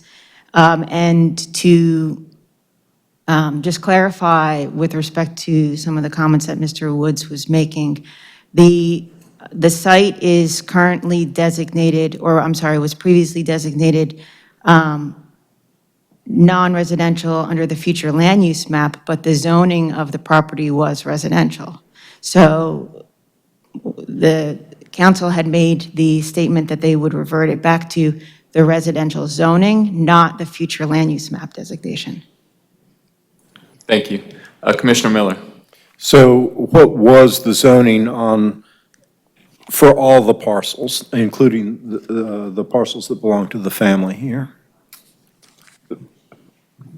Yeah, my recollection was it was all RS20. So it was all RS20, but the future land use map designation for some of the property was office institutional, and for some of the parcels here, as the handout that he gave us, some of those were red, which indicates commercial. Correct. I didn't see his handout, Oh, I'm but sorry. that is correct. So that's the way it was. That's the comprehensive plan future designation, but at the time of the ROMF rezoning, it was all zoned RS20, single-family, half-acre lots. Right, and my understanding, and Ms. Smith can chime in if needed, but my understanding for some of the rationale of the commercial and industrial FLOM was that there was a intended intersection in that area, interchange, I'm sorry. But obviously, neither the ROMF development nor the interchange is going to occur. Other commissioners? Well, actually, and we close the public hearing. Commissioners, questions, comments? Commissioner Johnson? So I'm just curious as to the pending litigation regarding property owners prior to the eminent domain situation. What is the city's take on that? And is the situation that basically like it's assigned whoever, if you were to sell this property, whatever litigation or other issues is assigned to the buyer?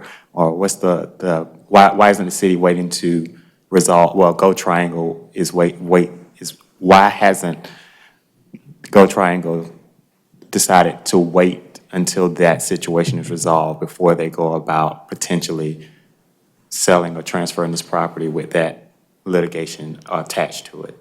I can't really speak to the legalese of the case. All I can tell you is that there was an action that was filed after. Right. Right. Do you want to come up? Okay.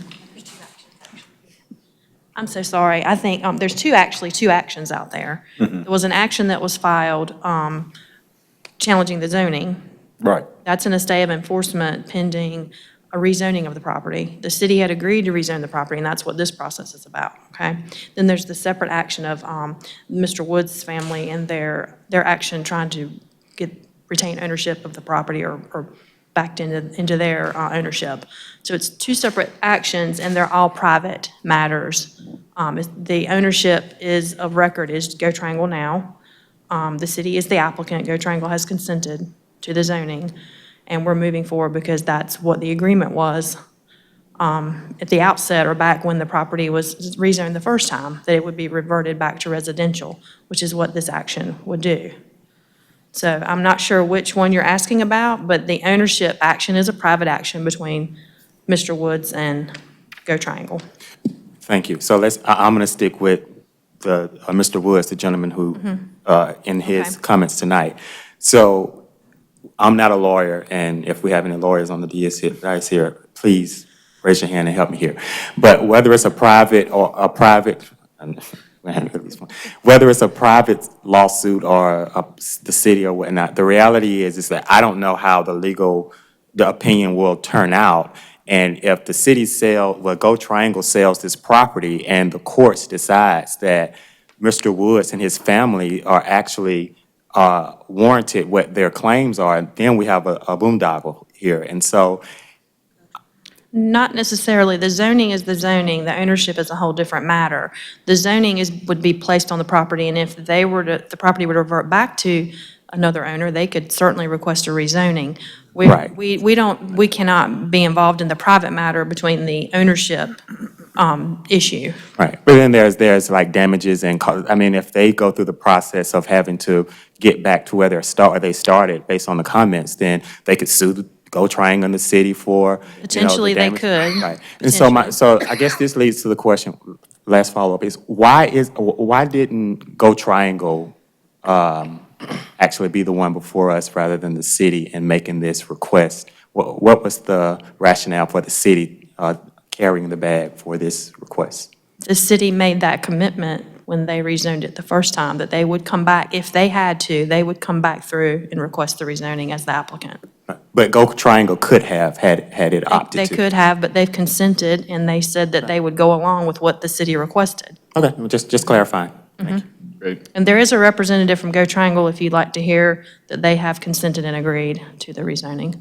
The process is, if it checks out, I was just curious as to the logic, and you provided that, so thank you. No problem, thank you.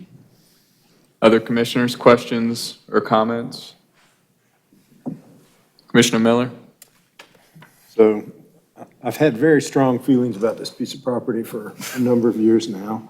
And I have to start by saying I wonder about a comprehensive plan that permits 2 consistency analyses in 10 months that finds it appropriate to go industrial 1 month and low-density residential in 10 months later. But setting that aside, maybe we'll fix that in our new comprehensive plan. So I have concerns about, I had very strenuous objections to the way this property was rezoned for the ROMF. I think we trampled on a lot of principles relating to planning and what have you, and I realized that there was strong political motivation connected to the desire for light rail, but I thought that we were selling ourselves too short, and our rush to accommodate that plan. And so now we're back. And the question for me now is what's being proposed by the city of Durham. And I will say, I'm pleased the city did make a representation in the course of that other rezoning that they would come back and that they would do this. And they didn't just say, okay, we're putting it back. They had a collaborative process, and they went to the neighbors. And some of that's related to the lawsuits. And at the risk of getting it wrong, I'm going to go ahead and talk a little bit about my understanding of litigation on this property, realizing that it's imperfect, and I would defer to anybody who knows better, which is probably just about anybody. There are 2 lawsuits. The one lawsuit relates to eminent domain, and that's Go Triangle using its power as an agency of the state of North Carolina to take property for a public purpose. And normally in an eminent domain action, the government agency takes the property and takes title, and the litigation is over the value, because under the Constitution, the government can take property, but it has to give fair value, have to return fair value for it. And so normally the litigation is about what the property is worth. It doesn't necessarily have to be limited to that, and without actually having followed the litigation that involves the Wood family, I'm not sure. I can see where now that the property is not going to be used a certain way, that one way to resolve the question about compensation is, one way to do it would be to give them their property back. And so that may be on the table. I don't know. So that's one litigation, and that's with Go Triangle acting as a state agent, not the city of Durham. The other litigation is litigation that occurred, a lawsuit that was filed earlier this year, or perhaps maybe even at the end of last year, as a result of the city council's decision to rezone this. And some of those party litigants are in the room today. And essentially, that was a challenge to the validity of the rezoning for the ROMF. And so part of this, I am guessing, is the idea is that if this all works out, and having met the city of Durham as a player, and the neighbors who are the litigants, and the neighbors who are not litigants, but who are going to be impacted by a zoning decision, all getting together and trying to come up to an agreement that satisfies the most people, not necessarily all, that may be too high a standard, about how to go back or to go forward, actually, and have everybody reasonably be happy and settle that lawsuit. The 2 lawsuits are on different issues, and they concern different things. It's possible to resolve one and not the other. People don't own zoning. The public gets to change it. The city gets to change zoning, and they can do it over the owner's objection, and that's allowed. Under the current statutes, the owner of property can commence a rezoning, or the city can do what's called a city-initiated rezoning. This is a city-initiated rezoning. Go Triangle consented, but it didn't have to. The city could have rezoned the property without their consent. But I do think that everybody, to the best of their ability, was trying to get together and saying, if it's not going to be zoned for the romp, what should it be going forward? And this is what it's come up with. Now, having said all of that, my own analysis of this is, I don't think I have concerns about having this RSM zoning, and then my concern about the RSM zoning is exactly the same concern that Mr. Alturk articulated so successfully in the last case that he had me almost convinced, and maybe I was convinced. But here it's the same issue, is that without a development plan, we have neighbors who are saying, well, this is so much better than industrial that we're going to go for it. But in a better situation, we would have had a developer who's not the city of Durham or not Go Triangle come along and ask to rezone this property. So the question is RSM the right place for this to be? Because the city of Durham's not going to develop this piece of property. Go Triangle is not going to build apartments on it or townhouses. So whatever it's zoned to could just be a holding zone. And if it's going to be if what we're trying to do here is accomplish a holding zone, a springboard for the future development of this piece of property, I wouldn't have chosen RSM. I like the future land use designation because I didn't like the way the land was designated before the romp rezoning, having this little pod of office and commercial in this narrow piece of property up against a major transportation corridor buffer with wetlands and things in the middle. It just didn't seem like a very good arrangement. So I like the movement here, but gosh, if I was going to set this piece of property up so that a developer, somebody who's really going to develop it in a way we want to see it developed with community input and involvement, I wouldn't have chosen RSM, and that's been my problem here. RSM essentially allows the developer under the new designation under the flume, the one that's being proposed, to develop at the top of the density range, and so there is no motivation to ask for a development plan, and without the development plan, there's no further community engagement. So as Mr. Alturk says, this rezoning goes through, nobody's going to call them. You're not going to be invited to the site plan review. And so that worries me, just as it worried Mr. Alturk in the last case, it worries me in this case, but I've heard the neighbors. Just as we heard the neighbors in the last case, I'm going to vote for this. Not because I think it's perfect, but I do think what I see in it that I like and admire is the city keeping its word, initiating, in other words, taking on the considerable cost of the correction of this. It costs a lot of money to apply for and get a rezoning. So the city has done all of that. None of these other people, not even Go Triangle, is burdened with that cost. It was a collaborative process. It may have been imperfect. Not everybody evidently was at that meeting, but a lot of people were. This is, as the one gentleman said, this is a lot better. It may not be perfect. That cliche that I don't like to use, but in this instance, if I voted for the last one, I'm going to vote for this one. I do think that in the end, it's going to be a lot better situation. It's not, if they had called me first, it wouldn't necessarily have been my advice to do it exactly this way, but nobody did, so that's the way it goes.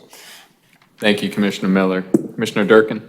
I just wanted to say, I'm voting for this, but I feel a little loath to not just put on the record that I'm sorely disappointed that we're in this position and that the light rail is completely taken off the table. I was excited to be a part of that process, and I'm sad that it's not happening, but I am voting for the rezoning. Thanks. Thank you. Other commissioners? Commissioner Baker? I'll second that. I'm disappointed in Duke, and this feels like a funeral a little bit. I think that was a huge potential for Durham, and I'm very proud of the work that Jamie did in getting this site rezoned. I think that it showed great leadership on the part of our city's elected officials, and those who were able to vote in favor of it, I think also showed great leadership. I would also I agree with a lot of things that Commissioner Miller was saying.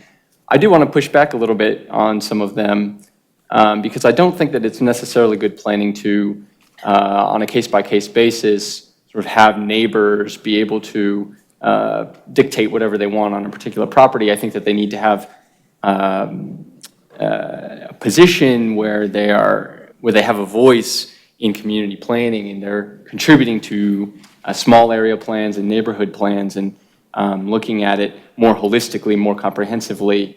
And then they do have some sort of say on a local level when there is some sort of rezoning or something else.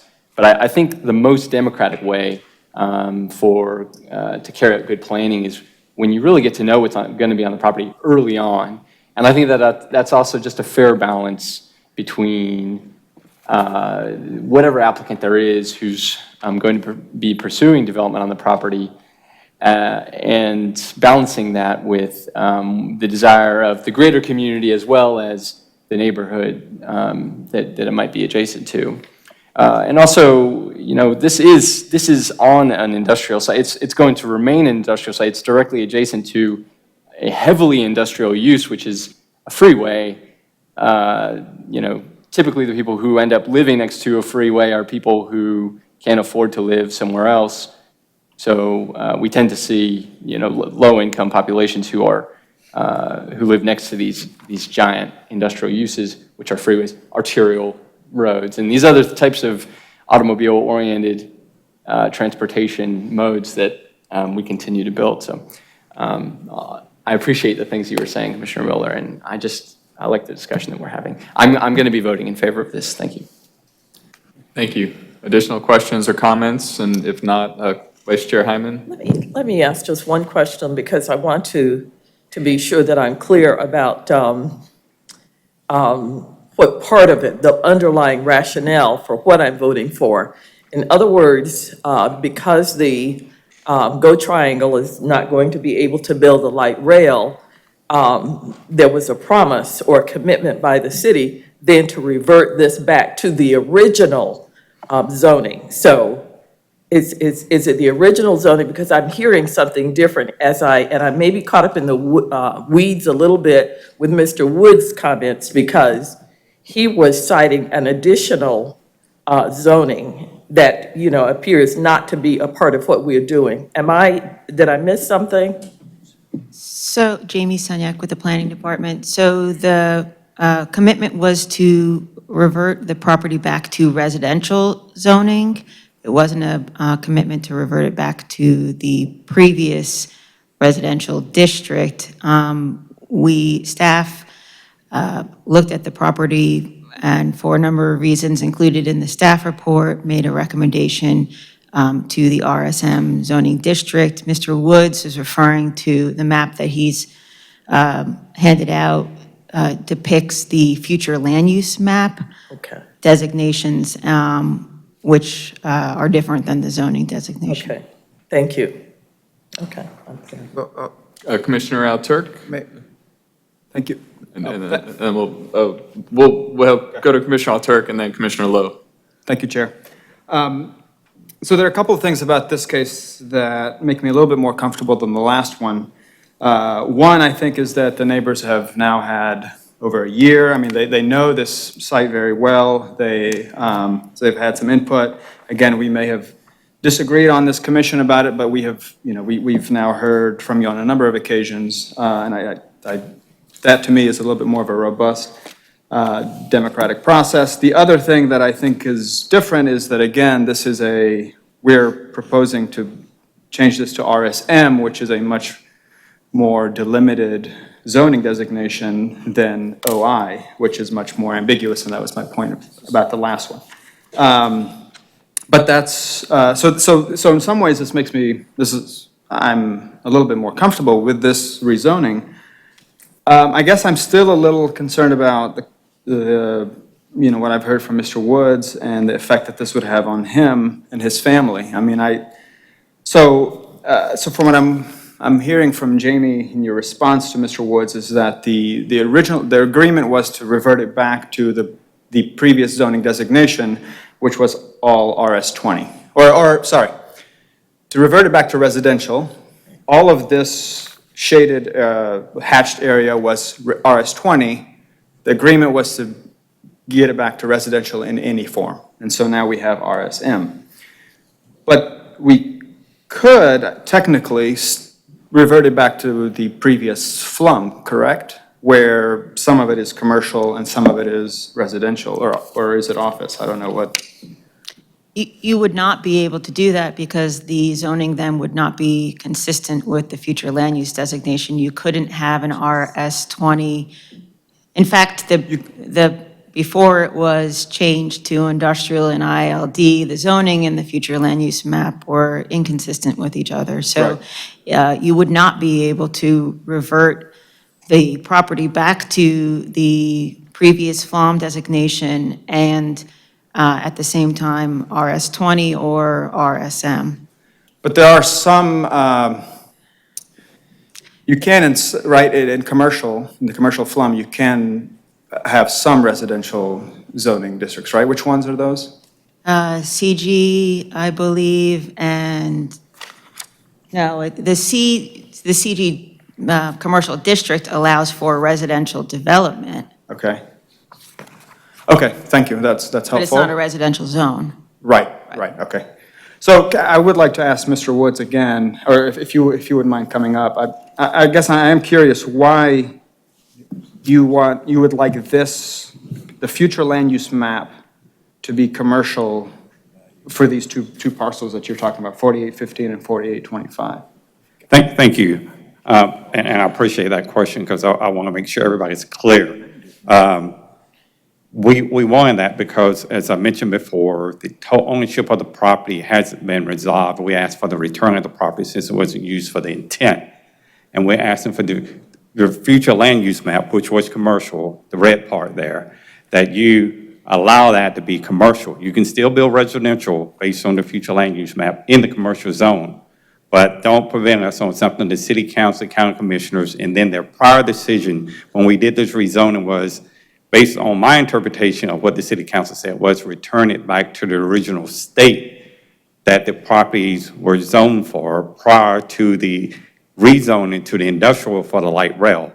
I don't recall, and I was at this meeting and the city council meeting, and that may be a language that maybe got murdered up, but we may need to quote that. It was return the property back to the original state. What you're doing here tonight is you're rezoning this and not returning it back to the original state. You're giving higher density, and then on our property, 4825, 4815, you're saying the future land use for this property is no longer commercial, which we decided that 25 years ago, that part would be commercial.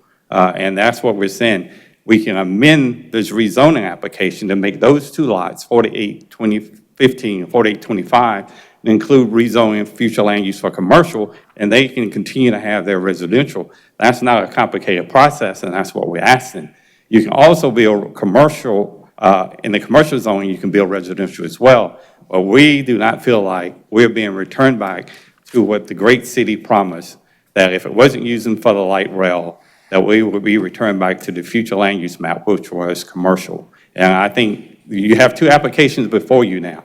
You have a future land use application before you tonight, and you have a zoning application before you tonight, based on the information we received.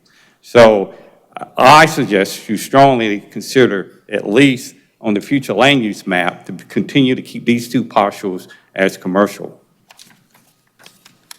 Commissioner Al-Turk, any additional questions or comments? Thank you, Mr. Woods. Thank you. No, I'll wait and see if other commissioners have anything to say. Thanks. Great, thank you. Commissioner Lowe's been waiting. Thanks for your patience. Yes, thank you. It is very concerning to hear that this property was taken under eminent domain, not used for that intended purpose, and is still under litigation as who is the rightful ownership of the property. Having said that, I'm still not quite clear. the rezoning, was it originally commercial or residential? Because I keep hearing this I'm not clear on that part. Right. Ms. Sunyik? The property was originally zoned RS20, which is a residential zoning designation. The future land use designation was commercial and institutional. It was not a commercially zoned piece of property. Okay.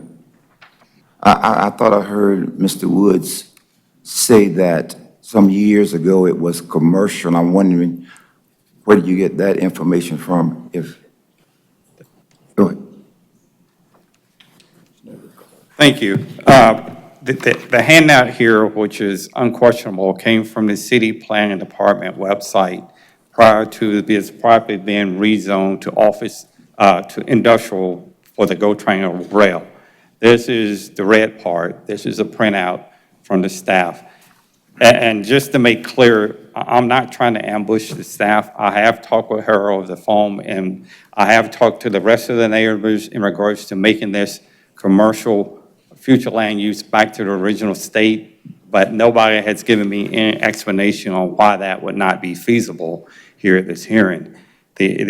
Back to your other question was the eminent domain part.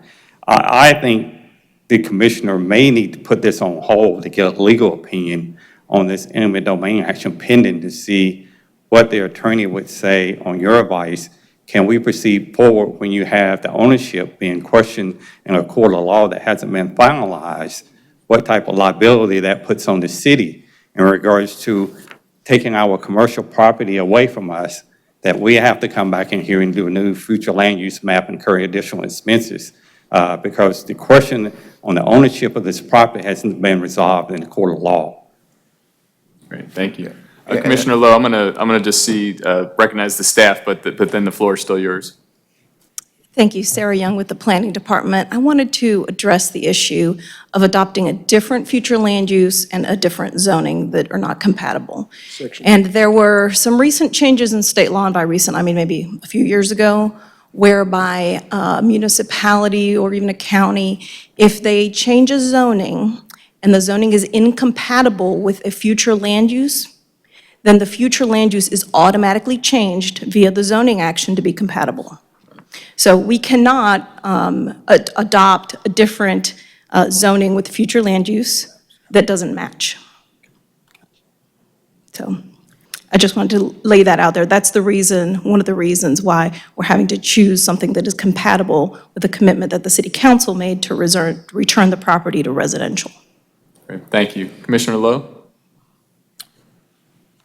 One final comment. I think Mr. Woods make a very good point. Being that there's pending litigation concerning this property, I think we should consider about putting this particular case of issue on hold. Thank you. Great. I will note, for the commission, we can, as we knew with expanding housing choices, right, this is our first cycle. We have the ability to continue this for 2 additional cycles if we would like. I'm personally ready to vote this evening. I'm not convinced that the legal action would be finished by the time we'd have to vote on it anyway, number one. And number two, it sounds like, again, I'd like to ask the staff, am I correct in hearing you that the legal action that you've referenced isn't tied to this zoning decision that's in front of us this evening? Is that correct? So, correct. This is Grace Smith again. And I'll be clear, right? There's 2 different legal actions Yes. going on, and the one with the ownership issue is a separate legal action, and then we have one about the zoning. Correct. And this particular case is tracking forward, and hopefully will be, would hopefully get to city council and be acted on while the zoning action is still in a state of enforcement. But I can't speak to the other case. I don't know how far along it is tracking, the ownership issue. Right, but the ownership issue, and I stated my question inartfully, so thank you for pointing out the 2 cases. The ownership case is not connected this evening with this No. zoning decision in front of us. It is not. Thank you. Commissioner Miller, and, hold on, you've spoken a fair amount. That's We will fine, get back to fine. you. Commissioner Morgan. Thank you, Mr. Chair. Just to be clear, I just want to clear with staff, just kind of be clear with them, is before this zoning change was done about a year ago, the future land use was inconsistent with the zoning, and given that we're switching it back, we couldn't switch it back to the way it was because it's inconsistent. So that's really just want to be sure that, I want to make sure that Mr. Woods understands that he's presented the future land use designation and not the actual zoning of the land. And by reverting everything back to the way it was, it can't be done because of, state regulations. That's correct, Mr. Morgan. Okay, thank you. Great, thank you. Additional questions, comments? Commissioner Johnson and then Commissioner Miller. And I just want to make a quick point. Based on my knowledge of real estate transaction, et cetera, the issue about the real estate ownership litigation is basically covered with title insurance. Like, they would not have been able to close on that, the purchase go triangle, without having a clear title insurance policy. So whether the dispute is over who owns it, the insurance is going to cover whatever the legal disputes that comes out of that. But go triangle, if that property was sold, they had to get title insurance on it. So the baseline default should be that it would be Mr. Woods taking actions to say that title insurance is basically not relevant. So just think, but we're not even focused on that. We're focusing on the zoning aspects. And I think that staff's feedback makes it impossible from a policy standpoint to even consider doing what has been proposed by Mr. Woods. So. Commissioner Miller. Yeah, so I just wanted to point out that we're talking about two different levels. The zoning is the law that the city imposes upon development of the property, and it doesn't have anything to do with who owns it. It doesn't matter who owns it, because it's a police power. It's the right to essentially regulate the land. The future land use map is a component of the comprehensive plan, which is a policy document. And it is true that before this property was zoned for the ROMF, the policy that said, moving forward, if at some point in the future, somebody wants to rezone this property away from RS20, it would have to be zoned in a way that was consistent with either one of the commercial designations for the Woods property, or if we were in the portion of this parcel that was future land use office, that it would have to be a zoning that was consistent with the office policy. And we have in the zoning side, the UDO, which is the law, we have a graduated scale with a lot of steps in it. In the policy side, we have a graduated scale with categories that don't necessarily line up with the zoning, because it's policy, it's broader, and it's not law. You could have a piece of my lot could be designated for commercial use on the future land use map, but I can't use it for commercial unless it's also zoned for a commercial use. And so that's what's happening here. This property was zoned RS20, which is the least dense zoning category. What you could do with the property was you could build single-family homes on it at the rate of about 2 per acre. And that's what the zoning allowed for all of this property prior to the ROMF rezoning. The city of Durham has tied, in Section 3 of the UDO, has tied rezonings to future land use policy. And so if somebody comes along and wants to rezone a piece of property to something different, that zone has to be consistent with the policy statement and the future land use map. That's why we have these cases where there are changes. And so that's why we can't go back, because our city rules say you can't go back. You can't have an inconsistency. We had inconsistencies, and in fact, the law allows inconsistencies, and the law says for other cities It says, all you have to do is prove that you considered the comprehensive plan in your rezoning. That's why we have the consistency statement. That's complying with the law. But Durham has a tougher standard in its UDO, and so that's why we cannot go back no matter what. The question is, I suppose, and a different agreement would be, is that for part of this property, we would rezone it residential, and we would change the comprehensive plan future land use map category to a consistent residential category. And then we could say for this other piece of property, for the Woods property, we're going to designate that future land use commercial and rezone it commercial, which would not be going back in either instance to exactly where we were. It would be going forward to a new place that everybody was happy with. And then that opens up a whole bunch of policy questions that I think we would have to explore, but that would be another way of going. So I want to make sure that we all understand that the Woods property was never available for commercial development without a rezoning to a commercial zone that has not ever happened. It doesn't mean that it couldn't happen. It's then we would engage in the policy debate on the future land use map, whether this is the appropriate place for a commercial node along Farrington Road near its intersection with Ephesus Church Road. It is a debate that if we were to stall this process and start it up again, that I would be interested in engaging in, but I also am not demanding that we do that. I, like Mr. Busby, am prepared to vote on this tonight because I think it gets us to a place where we are correcting something that I thought was done poorly a year ago. And it gives us a new starting place for moving forward, for deciding how we will use this whole area in the future. I will note for Mr. Woods and for everybody else that we're about to go through the comprehensive plan process. We will be looking at the future land use map designations, not just for his property, but all the property. And if this is moving forward, an appropriate place for a commercial node in this area, then maybe that's the place to have that debate. Commissioner Miller, I think the floor is yours if you want to make a motion or two motions. All right, so I will make the first motion at any rate. So, Mr. Chairman, with regard to the plan amendment case A190010, I move that we send this forward to. That's not the right number. Am I in the wrong case? No, that's right. No, that's right. Oh, I'm sorry. I was looking at the legacy number. You are correct. Thank you. I would change that one too if I could.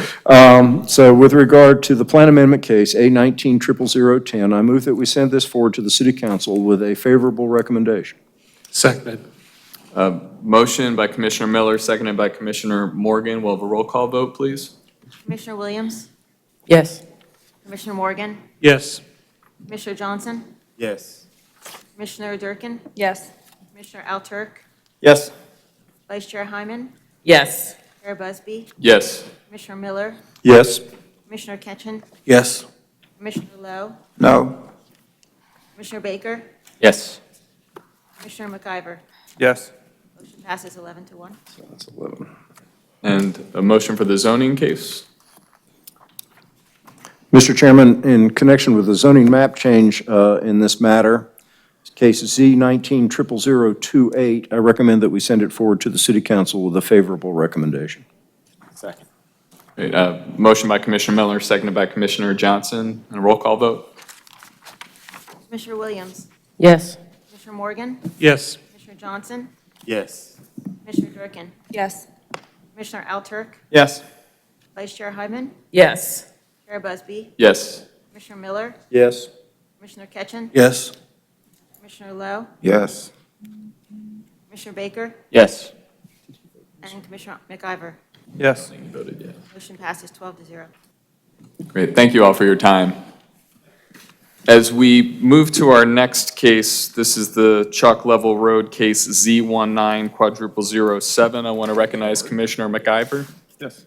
I'd like to be recused from this case because of a professional conflict of interest with the applicant. Great. We have a motion to recuse the commissioner? So moved. So moved. So moved by Commissioner Alturk, seconded by Commissioner Morgan? Yes. Thank you. All of those in favor, please say aye. Aye. Any opposed? Thank you. We'll let you know when you come back. So we'll start with the staff report.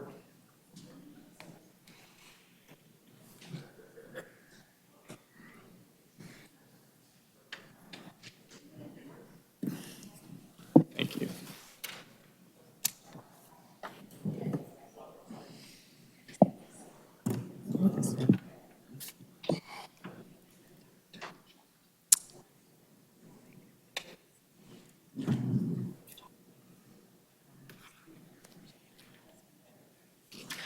Good evening, Jamie Sunyak with the Planning Department. I'll be presenting case number Z1900007.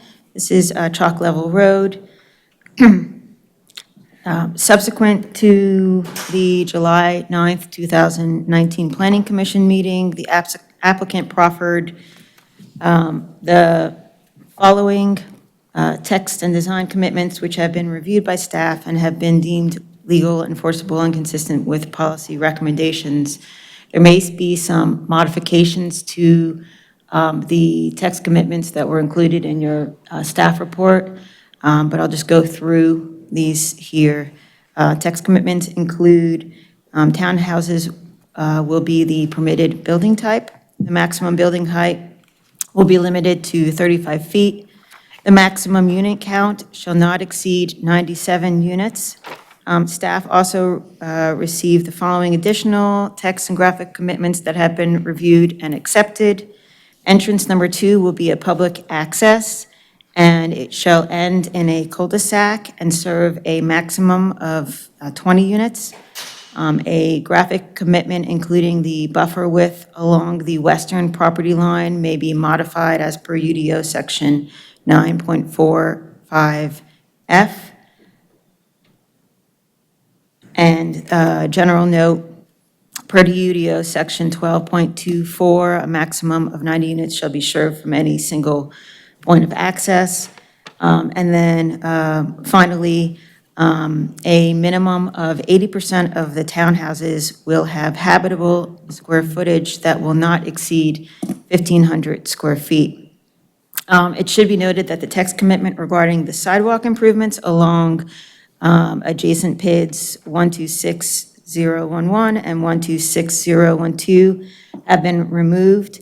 It is my understanding that the applicant has all intentions of constructing a sidewalk in these locations in order to provide connectivity, but between now and the city council meeting, the applicant will work with staff to better hatch out the language that was previously included with respect to timing mechanisms, locations, and parties responsible. Staff determines that these requests, or the request is consistent with the comprehensive plan and other policies and ordinances, and I will be happy to answer any questions that you have. Thank you.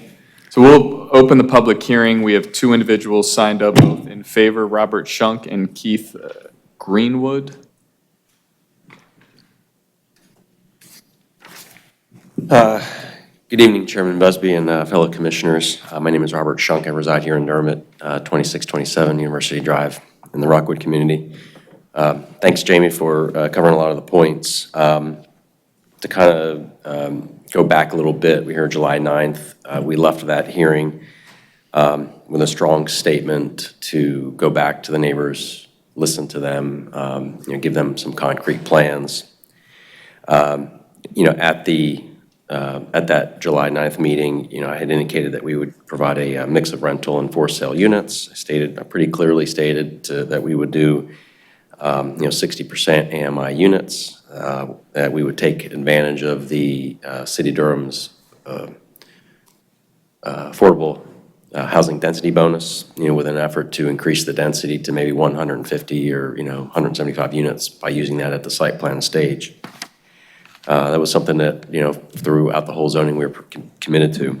We also then had one of the biggest contentious issues we had at the last hearing was the connection to River Rock Drive. And at that time, there could have been a connection for all of the units between River Rock Drive and Chalk Level Road. We've got three of the residents here from the adjacent Laurel Meadows resident, that shared their thoughts at that hearing and then also when we met. So having a resounding voice, hearing a resounding voice from you all to go back and work with the neighbors, we did do that. First off, we met with Mr. Greenwood, our developer, our client, to determine what what approach he wanted to go through. We came up with a new plan, and then we had a second neighborhood meeting on August 1st. At that meeting, the ladies here were all in attendance of that. What we communicated to them that we would change direction and develop a community with all for sale townhouses.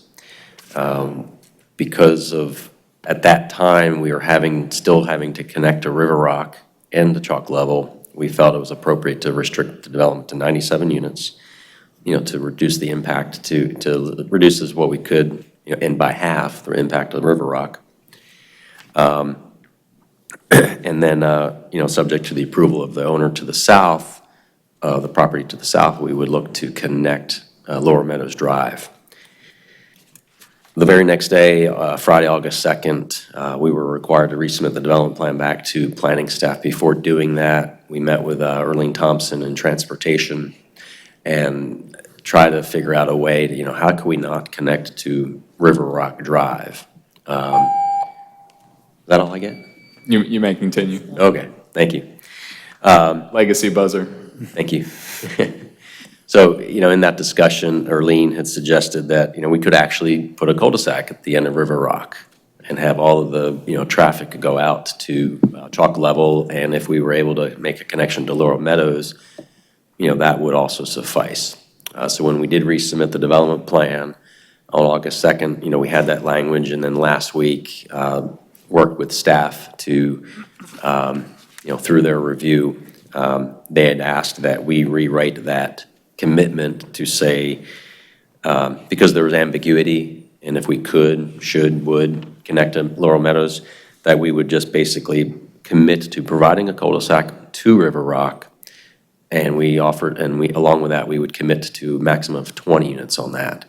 So the important part there is that as the case was previously presented, you would have had a through street between Chalk Level and River Rock, potentially down to Lower Meadows, and that, anybody that wanted to get out to Stadium Drive could have gone through there. So you might have had 100, the 97 or plus units going through River Rock, which I contend it would have been unfortunate. So I think we've made a big effort to reduce that, number of units that would be served by Lower Meadows. So, this plan, up to 20 units would access Lower Meadows and River Rock community. 77 would go out to Chalk Level. Let me see here. One point about the Lower Meadows, we did reach out to that owner. Keith Klein had done that. Phone calls, emails, met out on site. At the end of it, dealing with his family members, they felt that extending Lower Meadows was not in their interest. So right now, what we have is a commitment to the residents that live on River Rock in Laurel Meadows that they have a definitive commitment that no more than 20 units would access their community versus the 100 plus or 97. To talk about affordability, because I know a couple of you had expressed some concerns about not being able to utilize the affordable housing density bonus. What my client also did was looked at what the comparables were, in the area. Through his research, within a 2-mile radius, what they found was that for 3-bedroom townhouses that range from 1,300 to 1,600 square feet, those homes sold for a range of $160,000 to $212,000. Understanding that a developer cannot price himself out of a market, he'll need to build townhomes within that price range. He can't go in there and build 250 and because, it's not comparable to what's there. So So the idea is, the understanding is that, we'll be building, at or below the, $200,000 mark. We also reached out to Karen Lado. For those of you who don't know her, she is the Assistant Director of the City of Durham Community Development Office. Prior to that position, she also was a consultant to the City of Durham to help, I might get this wrong, but rework the affordable housing program. Staff can correct me if I'm wrong about those specifics. So we shared our math with Ms. Lado, and she replied that, what we're proposing, the proposed sales prices for the units, I'm going to read this here from her email. Proposed sale prices for the units is still well within what would be affordable for the household at 80% AMI. So well within would be 80% and below, and then she goes on to say, which is the typical threshold the city uses for affordable home ownership. If you recall from the first neighborhood meeting, Miss Brenda McDonald, who was here and is still here again tonight, if you recall, she lived in public housing.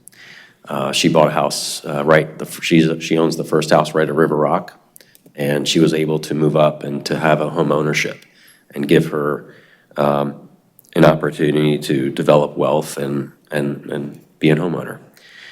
We think that as this project is currently proposed, this community will allow other people that might be in the adjacent apartment developments, also in public housing, to also move up and afford, what we're considering entry-level affordable community, to build wealth, okay?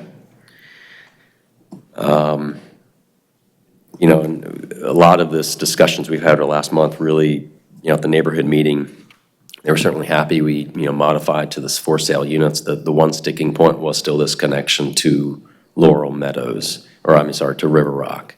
We feel like we've made a strong commitment to reduce that, or, to reduce that connection by cul-de-sacing it and limiting the units out there. The other thing Karen mentioned is that I understand staff will be bringing to City Council in the coming weeks a modification to the density bonus program, to where changing that program from 60% AMI to 80% AMI.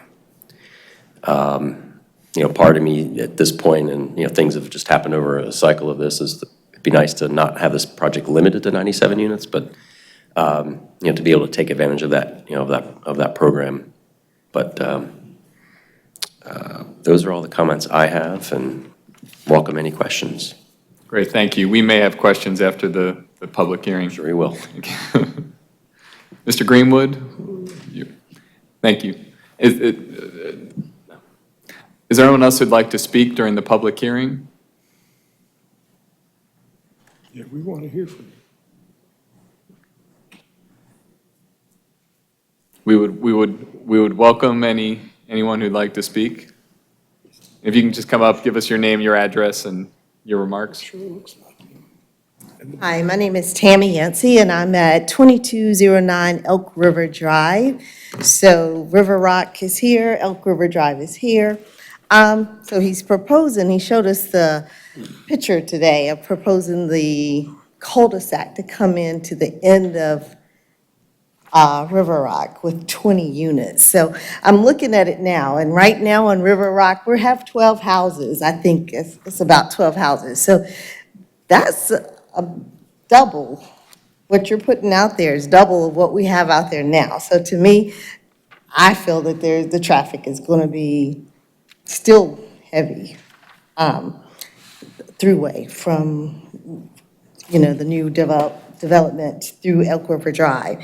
So I'm still not for it. I do oppose it. You did ask in a meeting before, what can we do for you? And I said oppose it, and you said okay, but then I guess that wasn't an option after all. So I just, I just do not want the connection to the development, to our development, so if all possible. Thank you. And anyone else that would like to speak during the public hearing period? Mr. Shunk, if you still have additional time if you would like to make any final remarks, then we'll have you come. Yeah, to respond to her comment, I think we would be willing to reduce that down to 10 units to that connection on the cul-de-sac instead of 20. There are, when I counted the GIS, it looks like there's 20, about 19 or 20 homes that are on Elk River and River Rock Drive combined that then go out to Stadium Drive. But we would be willing to reduce that down to 10 units to reduce that burden. Great, thank you very much. Ma'am, you may join us if you'd like to speak.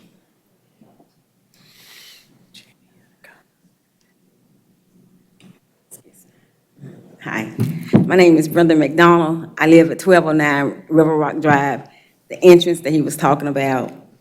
And I didn't see the blueprint. I just saw he just called me today. He told me that he had made it a cul-de-sac as opposed to opening up the street, which I was fine with. But he said he was putting 20, but I said he just reduced it to 10. But again, that's a little neighborhood. And when we moved in, it was single family. And townhomes, even with 10 townhomes, that's like, however many, it's still about double or triple the neighborhood that we have, which I don't mind growth, but it is a little dense for the neighborhood that we have now. It's really small, quiet. The cul-de-sac that because like I said, I didn't see the picture. I just picture a cul-de-sac just being closed in, not coming through, or the residents being able to go to the cul-de-sac and live there. I was thinking it was going to be closed here and that it would not necessarily be so connected to our neighborhood. I thought our neighborhood would end here and then the next neighborhood begin there on the opposite side, opposite street coming in that way. And he did ask us, he said, if you don't want it, you won't get it. And we said then, we don't want it, but it is what it is. So, thank you. Thank you. Anyone else who'd like to speak?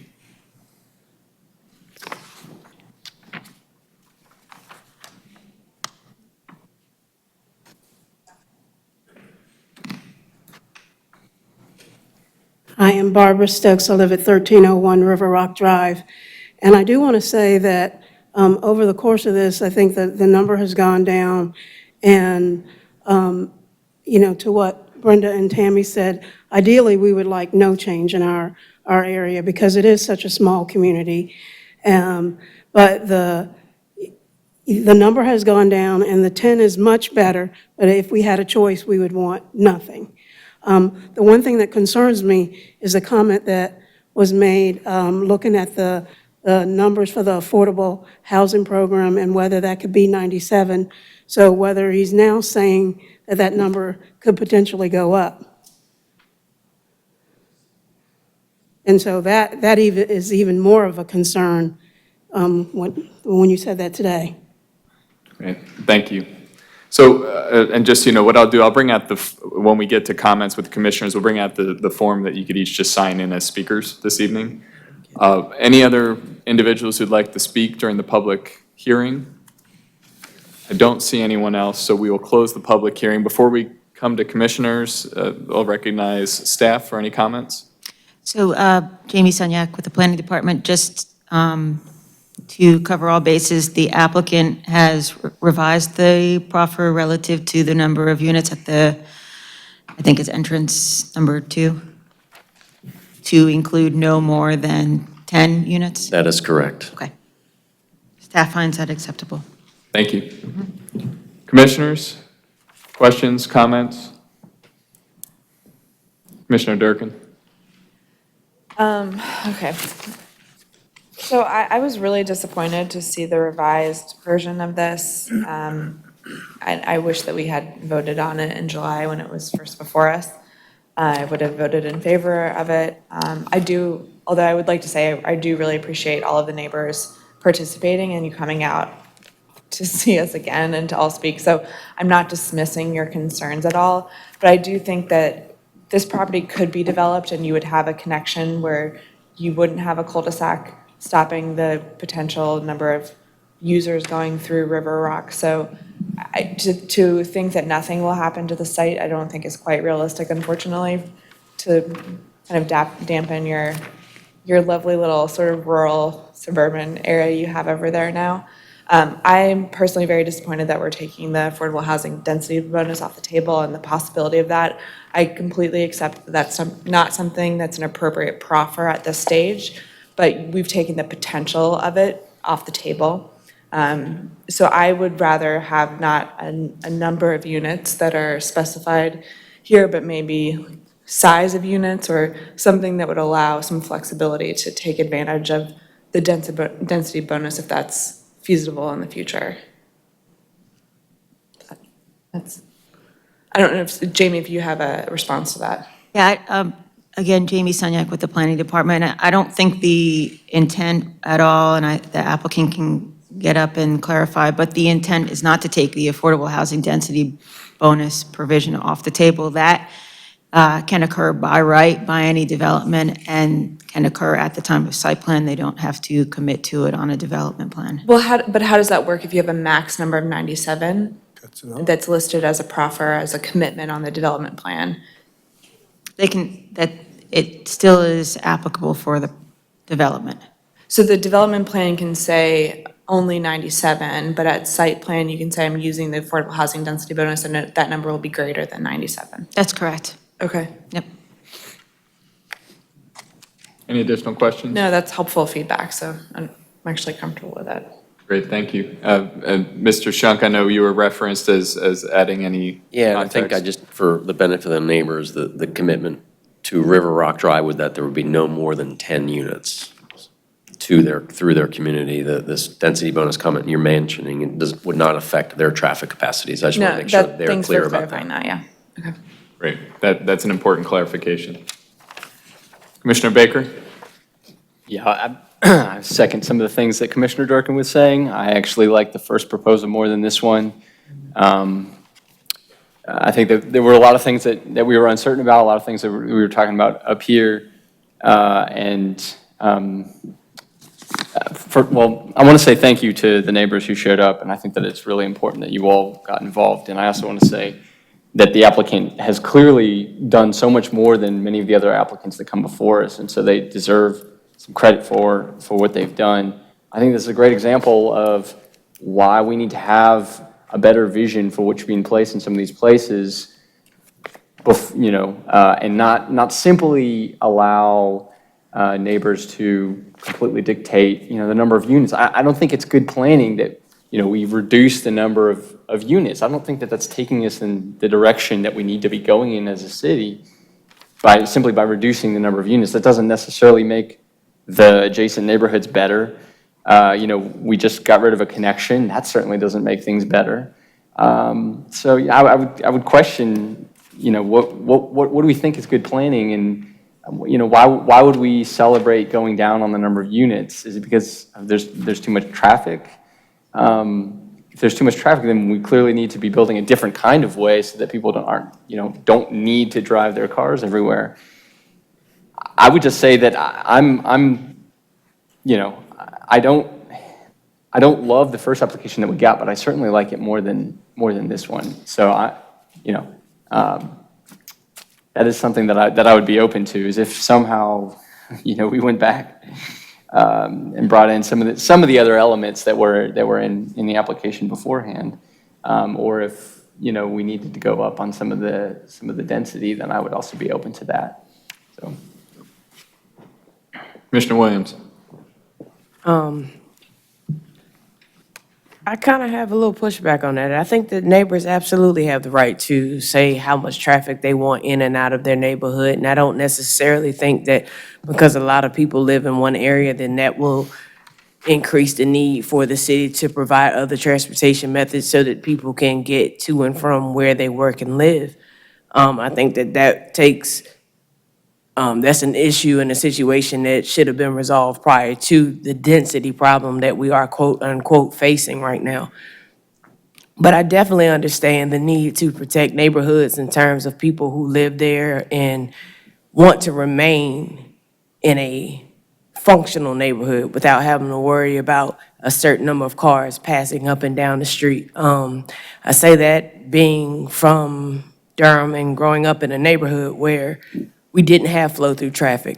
And our neighborhood has since been annexed to add a neighborhood where people drive through there constantly. So the end result of that now is speed bumps on what was a quiet street. So children no longer ride their bikes in the street because you never know who's coming through there because of who was added to the neighborhood. So I definitely understand, and I understand Chalk Level in that area very well. I understand that it is a very heavily traveled area already. So I don't know unless we're gonna reduce bus travel times from that area, because I don't see light rail coming into that area where you don't have to wait an hour to catch the bus to even get to Duke Regional, which is still 15 to 20 minutes from Chalk Level. I think that there's definitely ways that we can preserve certain things, and I definitely still feel like people, if they are concerned and they have a voice and they have the things in place to reduce the impact of what is being developed, and a developer that's willing to listen to the community and go back to the drawing board and address the concerns, then I think that that should happen. I think that we can't just make a broad blanket on what it is that we feel like should or should not be done, because we don't live in these neighborhoods. We live in a position where we're looking at these neighborhoods and saying what should and should not happen based off whatever it is our agendas may be or what our thought processes are. But that's why we have a community speaking portion, so that we can hear them and better understand what makes sense in one area does not make sense in another. Thank you. Additional comments? Commissioner Miller? So I agree completely with Commissioner Williams, and I also have to push back.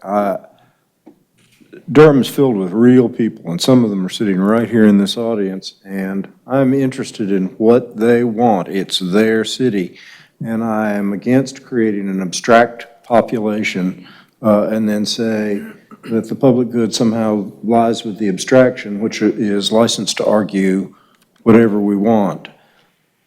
It's the police power. It's for the public welfare, and when the public cares enough to come and say what they want, then I'm listening. It's their community. Just like when it happens near me, it's my community.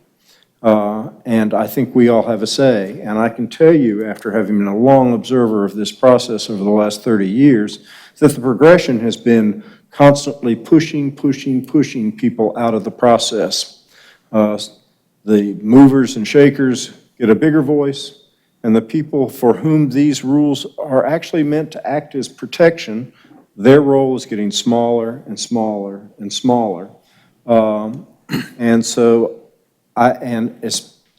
they are more and more alienated. You've heard me say it over and over again. We elaborate the rules now, so it's 1,000 pages. They get 10 days notice. It's a lot to learn if they can learn. It's difficult. Even we don't have perfect control over this, and we guess and we wonder, as we have tonight. Imagine how hard it is for ordinary people who have lives to live in the properties that are regulated by the programs that are created in part here. And I think their interests are paramount. We take care of them first, and we take care of the community first. Is there a balance? Yes, but we can't achieve the balance without their involvement, and so we're not letting them dictate, we're hearing them. It's their community too, and it's their impact. People work hard to have houses. And what I like about this project that I didn't like about the one that was beforehand, we are doing a lot in this city to create what we hope will be affordable rental housing. Affordable rental housing, we've got to have some of it, we do. But what we really don't have is affordable market entry units. That's how you build wealth. Our affordable housing problem is a manifestation of a wealth gap problem. And we can make shelter for people who can't afford housing, but we don't grow wealth for those folks. And the problem just continues. We're just kicking the can down the road, and we're even making it bigger. But when ordinary people who work hard can crack into the market and buy their own property and become, and start to build family wealth, then that's something that we not only need to protect, and here we need to grow it. And what I like about this project is this developer's commitment to creating entry-level units that will function in the marketplace, and the 80% AMI for units. And I will quite frankly say that he added the square footage commitment in there to make sure that the units would, at my suggestion, to make sure that the units would be small. Because throwing in a commitment to make the units affordable is of dubious enforceability under the way the law is going in this state. But a dimensional unit, like for small units, that's perfectly legitimate. As a matter of fact, the City Council just adopted a 1,200 square foot standard for small houses, small lots is a part of the EHC.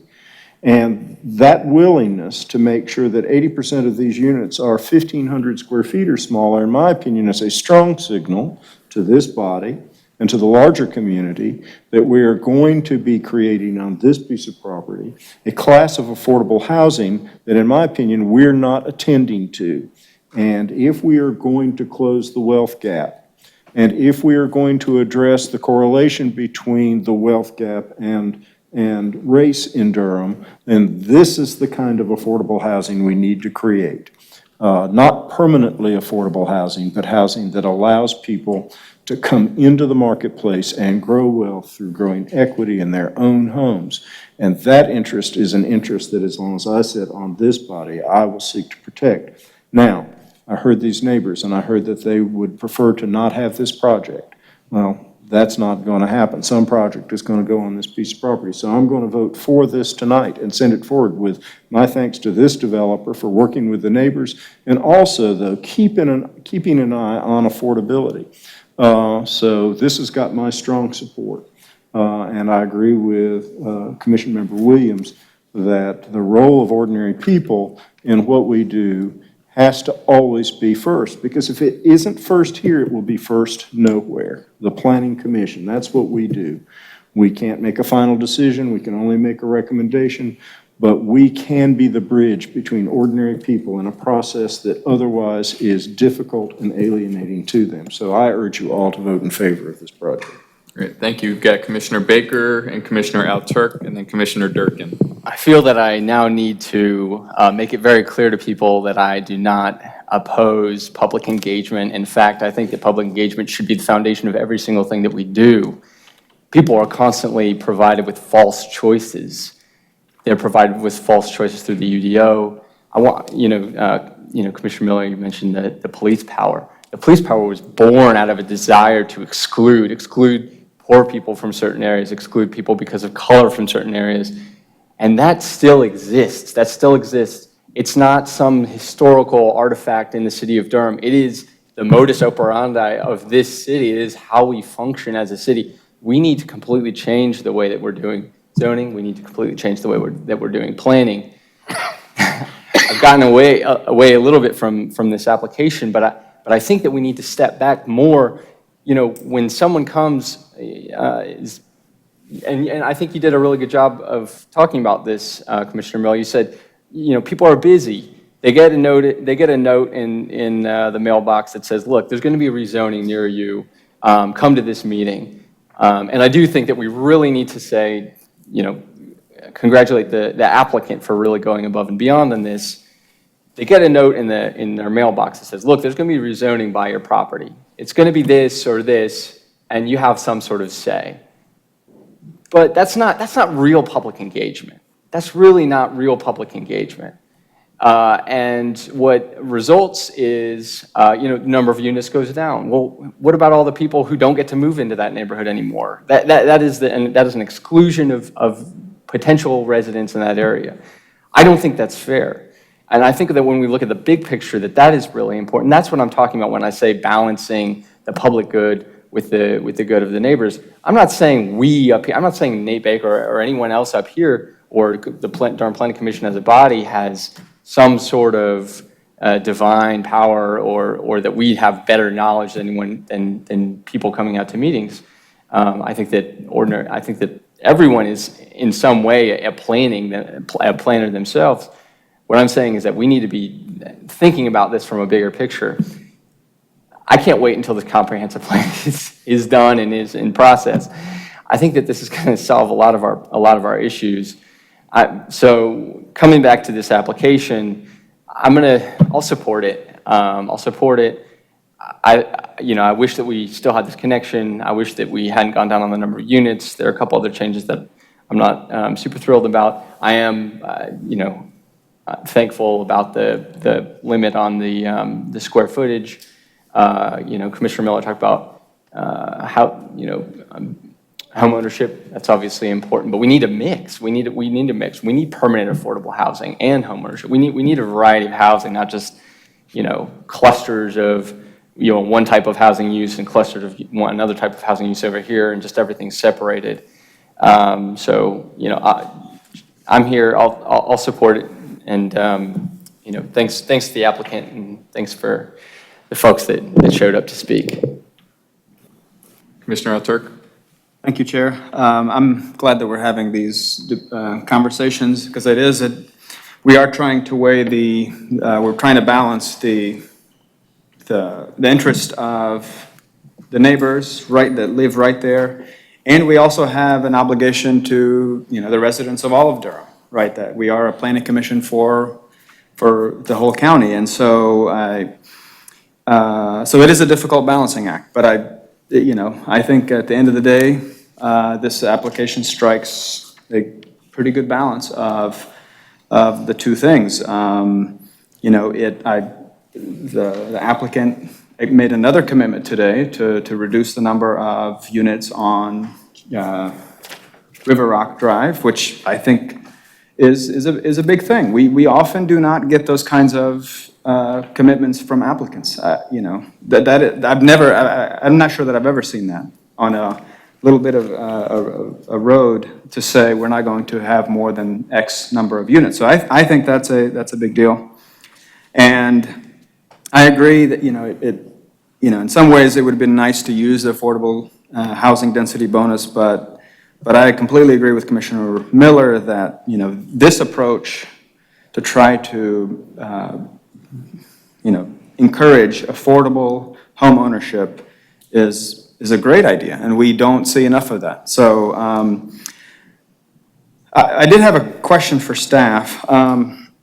So I wasn't clear actually about whether the applicant could use the affordable housing density bonus at site plan. So if they did that, then the townhomes would have to be for rent, or would they could still be, You can do for sale. they can be for sale. Correct. As long as the for sale price is, when you take into account everything, allow someone with 80% AMI or 60% AMI to live there, right? Is that correct? Right.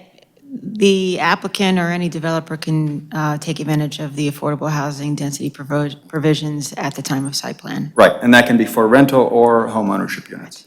Okay. And let me ask, so in terms of, I guess let me ask this to the applicant. The commitment you've made is no more than 1,500 square feet. I guess in an effort to keep the units, small and therefore hopefully affordable. Was there any, is there any, I guess a different route could be to say, well, you would use an AMI figure, right? To say 100% of AMI or 80% of AMI for home ownership. In the absence of the bonus, you can't do it. So you cannot make a commitment to 80% of AMI without the bonus?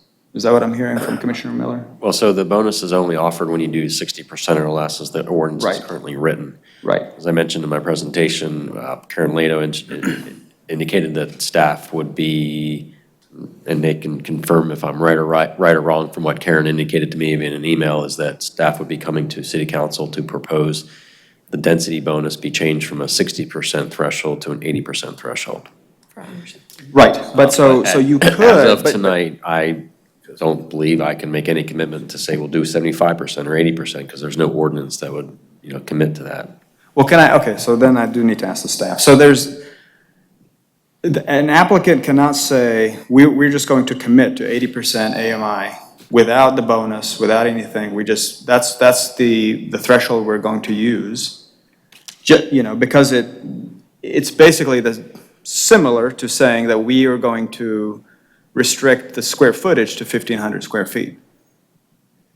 But now we ensure that it really is at a dollar figure and rather than just a square footage. That's correct. They could potentially commit to that, but There would be no bonus. there's not a program in place right now for that. That's something that is being developed and being worked on by the city Department of Community Development. And we do have, I think, one or two other development plans that have gone down that route in the past. It's very hard to enforce. Okay. It's a very onerous process to enforce that. Okay. That's why the city's looking at a program to address those issues going forward. Okay. But the density bonus, that's available at site plan, they would have to meet those requirements at that time. Right. And so okay, so that is more difficult to enforce than obviously saying you can't build more than 1,500 square feet. No. That you can't enforce Yeah, easily. the square footage is fairly easy to Right, enforce through the because- building permits. Okay. Correct. Okay, great. That's helpful. Thank you. Okay, well, again, I think this it strikes a nice balance. I really do appreciate the neighbors and the applicant working on some compromise. I think it speaks a lot to, what we care about community engagement, and so I'll be supporting this. Thank you. Commissioner Durkin. Sure, just quickly, Commissioner Miller's comments reminded me that I was disappointed about something else in this application, the new application, that you've removed the rental component. I would like to see a rental component. I would really like to see a rental property that's using the affordable housing density bonus. I like the idea of a mix of rental and ownership.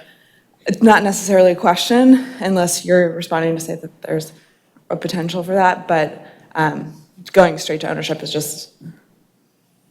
Well, when we first proposed the development, we were considering rentals. Right. With the pushback of some of the area residents, and certainly particularly to the neighbors on River Rock, the community to the left, we made a big effort to, reduce the density. As a developer, I don't think he's opposed to doing some rentals. Obviously, the text commit would have to change, because in my opinion, when you do a townhouse, it's usually a for sale product, so different types of housing product would have to be added to a text commitment. So whether it's townhouses and duplexes, or townhouses and apartments. I'm hearing the expanding housing choices and talk about Trinity Park, where there's, the experiment of all of the mix of types of uses and how it work. Well, is this site big enough for that? I'm not sure. No, But that's you fair. got apartments to the right, you got apartments to the east, you got apartments down the end of the chalk level, so is that enough of a mix? Right. We could talk all night, and let's not do that. No, yeah, I wasn't We're gonna really come close. trying to invite additional conversation, just wanted to make clear that some of us do like rental housing that's affordable. Yeah, I think the developer would be open to some duplexes for rentals. If you're willing to request that we do that, we can respond to that question. I don't think that's necessary. Thank you.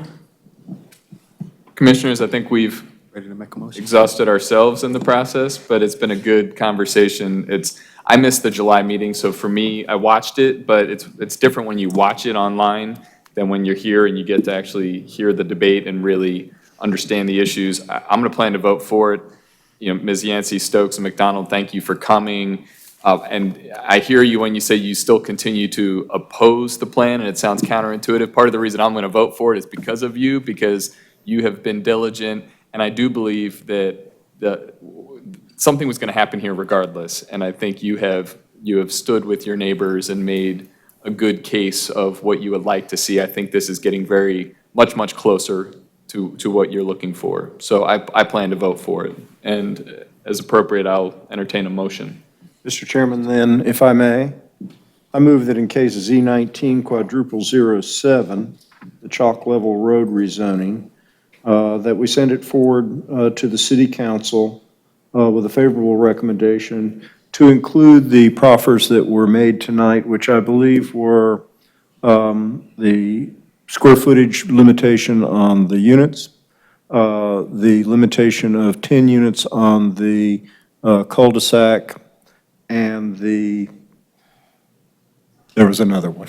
There was a removal of the sidewalk, right? Removal of the sidewalk, text commitment, graphic commitment dealing with the buffer provision, and adding the general note, limiting the maximum number of units at any single access point to 90. Mr. Chairman, that's what I was going to say. Second. So properly moved and seconded. I do want to look at the applicant and confirm that our motion is indeed fits with your proffers. That is correct. Thank you very much. So moved by Commissioner Miller, seconded by Vice Chair Hyman for the full motion, including all the proffers, which we'll capture in the minutes, and we will have a roll call vote, please. Commissioner Williams? Yes. Commissioner Morgan? Yes. Commissioner Johnson? Yes. Commissioner Durkin? Yes. Commissioner Alturk? Yes. Vice Chair Hyman? Yes. Chair Busby? Yes. Commissioner Miller? Yes.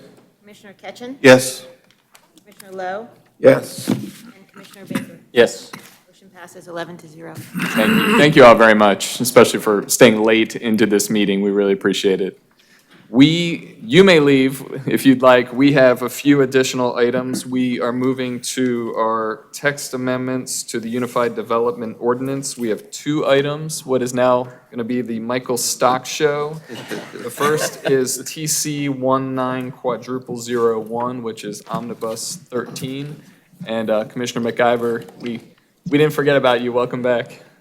We'll start with the staff report. Thank you.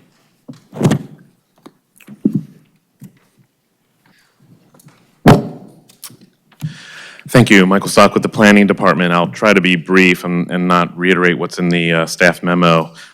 This text amendment, TC1900001, is next annual set of technical and minor policy revisions. Among the various changes in there, you'll find revisions to the Comprehensive Plan Evaluation Assessment Report, or otherwise known as the EAR, limited agricultural permits and domestic chickens. Talking about chickens. The sedimentation erosion control regulations, and we do have Ryan Eves with the county and engineering, if we have questions about that, because he is much more knowledgeable about that than I am. Accessory solar installations and expanded sidewalk placement. At your seat, you also have an addendum. This was a late-breaking addendum that we'd like to include with this. It was an accidental deletion through the Patterson Place text amendment. There was an accidental deletion of this parking standard. So we would just like to reinstate that parking standard as part of this omnibus to be considered tonight. The wording is exactly the same except for updated references that are within it. Other than that, I'd be happy to answer any questions. Thank you. Commissioners? I have lots of them, so. We'll start with Commissioner Baker. So Yes, well. page 21, Page 21. there's a table, 12.4.2 sidewalk requirement. Under suburban tier and urban tier, everything is switched from one side to both sides. Without this change, if we built out, hypothetically, we built out the rest of the county, all of the identified streets would only have sidewalk on one side of the street. And with this change, sidewalks will be on both sides of the street. Is that correct? Yes, it is changing the policy and the actual ordinance requirement to start requiring sidewalks on both sides of the street, which is something that you have brought up in the past, so I knew you would be very excited about that, yes. Yeah, once or twice. I'm just curious, what was the vetting process to get there? Like, what did you have to go through or what did staff have to go through on your end to kind of get that through, get that onto the page here? It was just really discussions among staff and to see if that was something that was a worthwhile at this stage of policy and development, that was a worthwhile change. And it's been something that, although you definitely have brought it to the attention to light, has been discussed over the years, and there's been, mild to lack of support for moving forward with that. It seems that sidewalks are the bane of any developer's existence in terms of, there's always seems to be problems with providing sidewalk. It just seems to always come up, and then we just decided, just now's the time, let's just move forward with requiring sidewalk. I want to, I'm kind of split on this because I want to celebrate this. Essentially, from here until the county is built out, that is doubling the amount of sidewalk on all of these different roads that they're going to be, right? Essentially, Any new roads, any development, if there's development on one side and there's already sidewalk on the other side, they wouldn't have to be able to claim that there's already sidewalk on the other side. They would have to build the sidewalk as part of their development.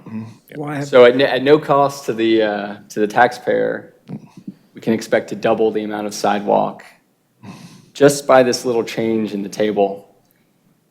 Increase the cost of housing. No. Commissioner Baker has the floor. Any additional questions or comments? No. I just want to say these small changes that are so unbelievably important for accessibility, for the people who really need to be able to walk to places and get places. And it's a subtle change, and it's things that we need, like small changes like this, we need to understand how important, what is within the realm of possibility of what we can do when we really push things up on the Planning Commission, what we can accomplish. This is literally doubling the amount of sidewalk that there's going to be from here on out, and it's just a small table. So I want to keep that in mind. On the one hand, I want to celebrate it. On the other hand, I want to say it's 2019 and we're just now passing it. And is it enough? What are the next steps that we can take in terms of like what do we want to push now? I think that there are a lot of other opportunities for small changes to be made to the UDO before the comp plan is finished, in terms of street trees and connectivity ratio, block lengths. We could go down a long list that would have huge impacts, really, really big impacts. Thank you so much for including this in the omnibus package. I want to celebrate it, and I'll be voting for the whole package. Great, thank you, Commissioner Baker. I'll note your victory lap can be twice as long now due to more sidewalks. This also is one of the top issues that residents have said for many, many years is one of the things they want to see more of. So I do think it's responsive to community input.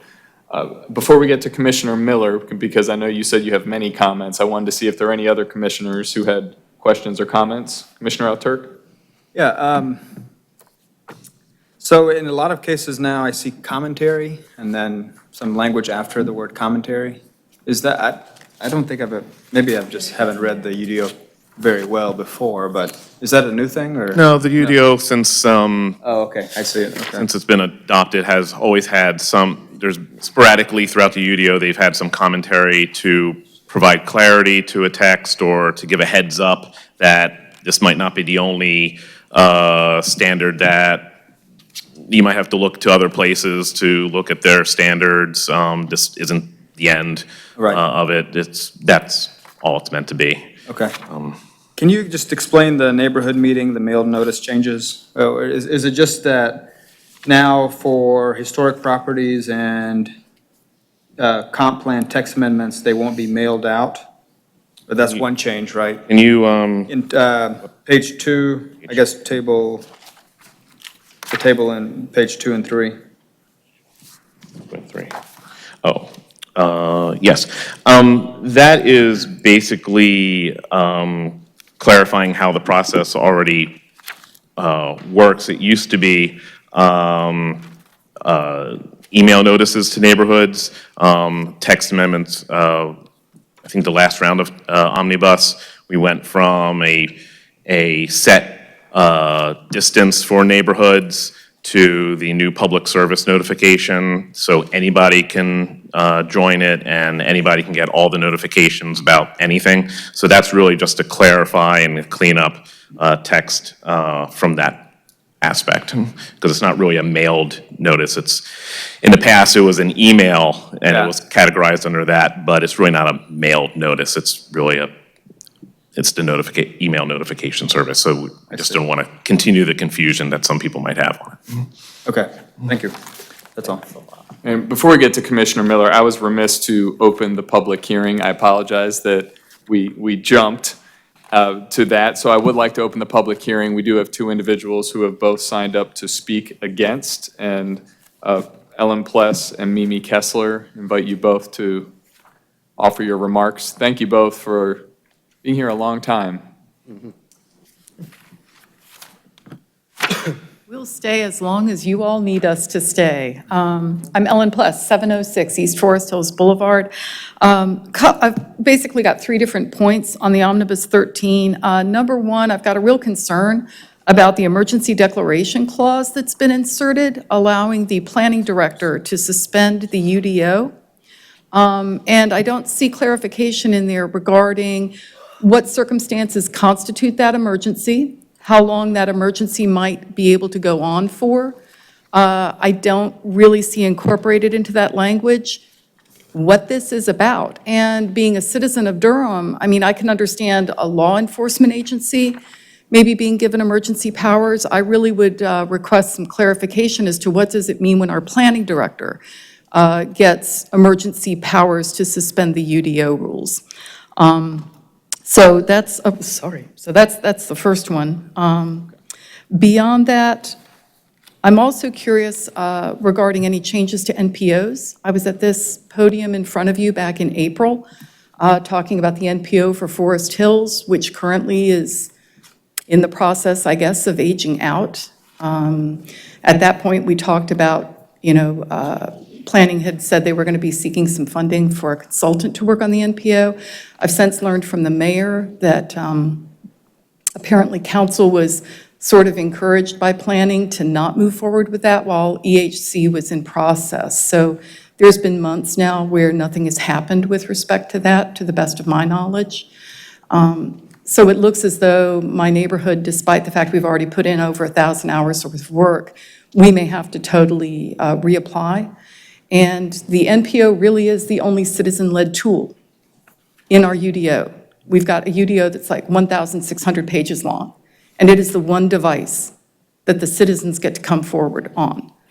And my understanding of some of this language is there are now going to be meetings put in for at the beginning of this that might allow for a certain choreography to take place in terms of who comes forward in what order. So I'd greatly appreciate some discussion about that, because I do feel like my neighborhood's NPO is, I don't see where it's going. And then lastly, I guess, I'm very concerned about the degree to which our city is either overtly choosing or falling by default into a situation where we are governing by text amendment. I think that is a very poor way to govern. Thank you. And Ms. Pless, if I see the emergency waiver section, the MPO section, do you know, and we can get to that later if. Yeah, I think that goes into like the public meetings that I believe Mr. Stock was just talking about. The fact, I think that's part of it. There are some changes. You'll notice there are whole pages in there that are being struck out. If you go through and look at the various pages, you'll see immense amounts of language are being removed. Great. And I really encourage before, and I love a sidewalk. I'm a walker. But rather than being excited about that or distracted about chickens, there's some really important stuff in here. And as so many of you have said previously on this dais, devils lurk in details. And I really encourage all of you to please think actively about what is written here. Thank you. Great, thank you. Ms. Kessler? My name's Mimi Kessler. I live at 1418 Woodland Drive. So my first comment is I still am not sure what exactly is being amended. So for example, the section about the emergency declaration and giving the planning director that it's out of context. And I have really tried to find where that little paragraph is being inserted, and I literally can't find that. And it would be helpful for the citizens to be able to understand where those changes are being made in context. So, for example, I don't know what happens currently. So I just want you to know I have signed up for the Planning Academy, which I'm hoping I'm going to be a lot smarter than I am today, but I'm not so smart today. So I don't know how it currently works, how, we have emergencies. Who currently says there's an emergency? And why isn't it an elected official versus a management person in the city? What expertise does the planning director have that other people don't have? And I also wonder how long the UDO would be suspended and what criteria would we resume the UDO? So that was at the very beginning of the 50-page document. So I also want to reference on page 8 the issue about the mailed notices. And I want to know what applications do not require a mailed notice. On page 28, 12.5.2a, they've struck out rural tier and they've inserted county. Well, I just figured out what the tiers are. So are we going to go by tiers or are we going to go by county and city?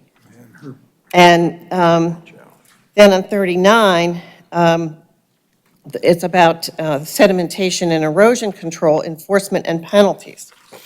And all of that has been struck, and it references a state ordinance, which I don't know.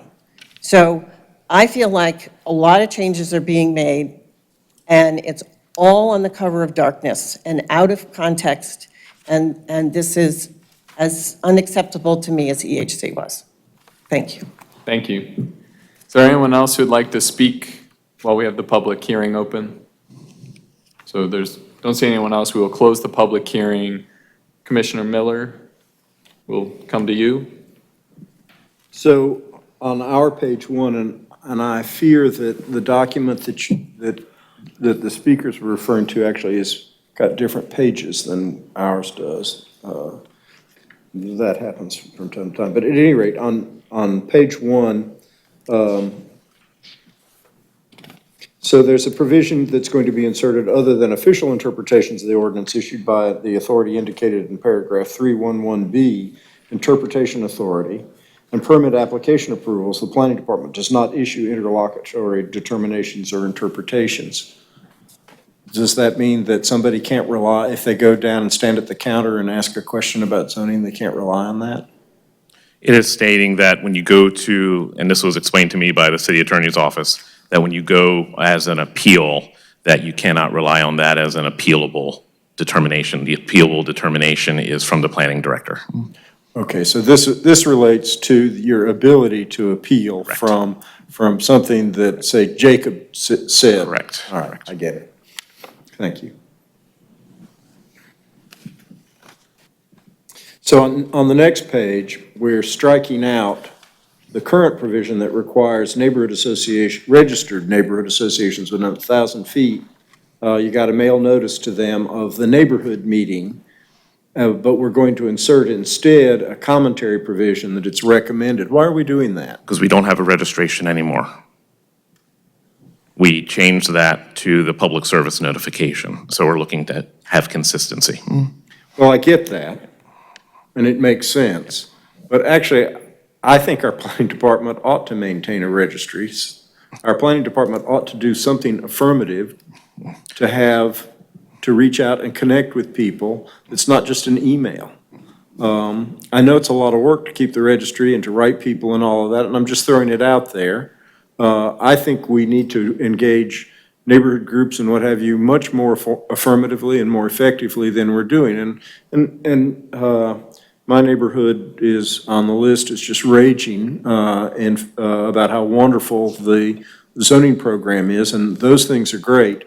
But I think this kind of ongoing relationship is what we need to build. We need to build a body of citizen planners. 2 of them are developing themselves right here.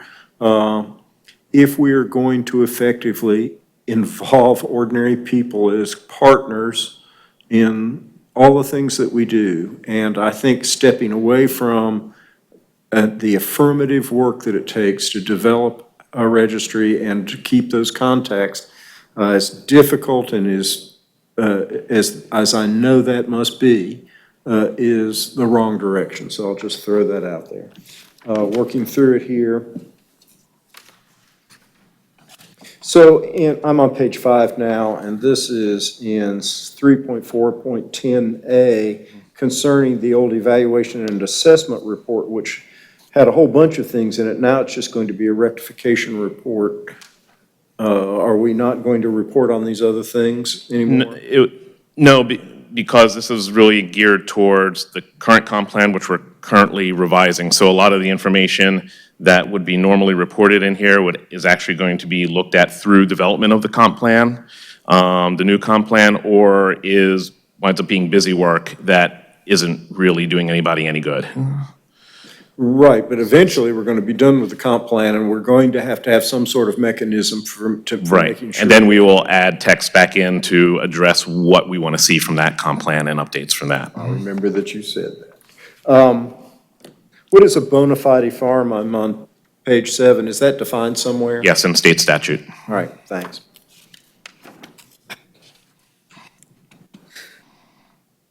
And I take it that we are not going to have coop standards at all anywhere? No. All right. No, we're trying to get out of the business of regulating coops to the micro level, which no other jurisdiction does. All right. Yeah. Gonna be some smelly dead chickens. Well, that happens. It happens now anyway. Okay. So, and I'm concerned now I'm on page 10, and where we have moved things into commentary again. I worry about, I'm for commentary that explains things. Commentary that is written then to be like a rule, I'm against. If we're going to have a rule, let's have a rule. If we're not going to have a rule, let's not have commentary that says, even though we don't have a rule on this, you should still do all these things. I would rather just drop that comment out altogether. I mean, because it's not explaining the rationale for the rules that we're keeping. It's just demoting rules. That's the way I see commentary in codified rules should relate to the rules that are codified, not say, although we don't have a rule on this, you should, good practice is to do more than the minimum that we've asked for.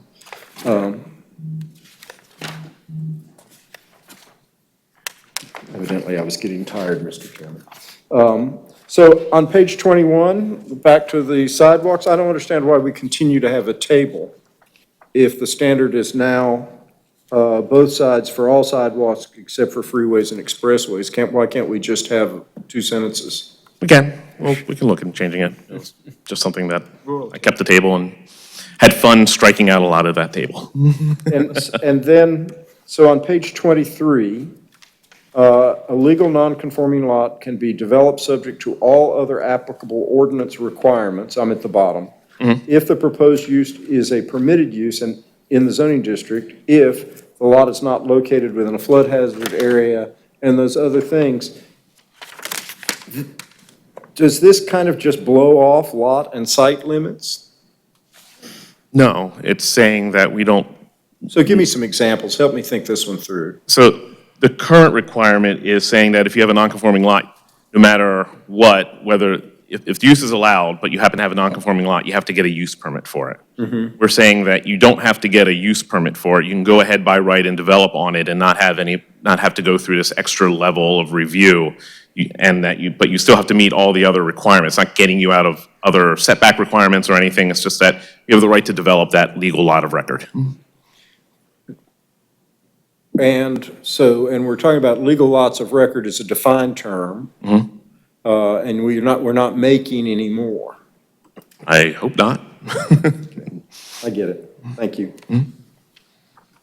And then on the same page, in 1415A, and we put other governmental action. Clearly, you have something in mind. What is the other governmental action that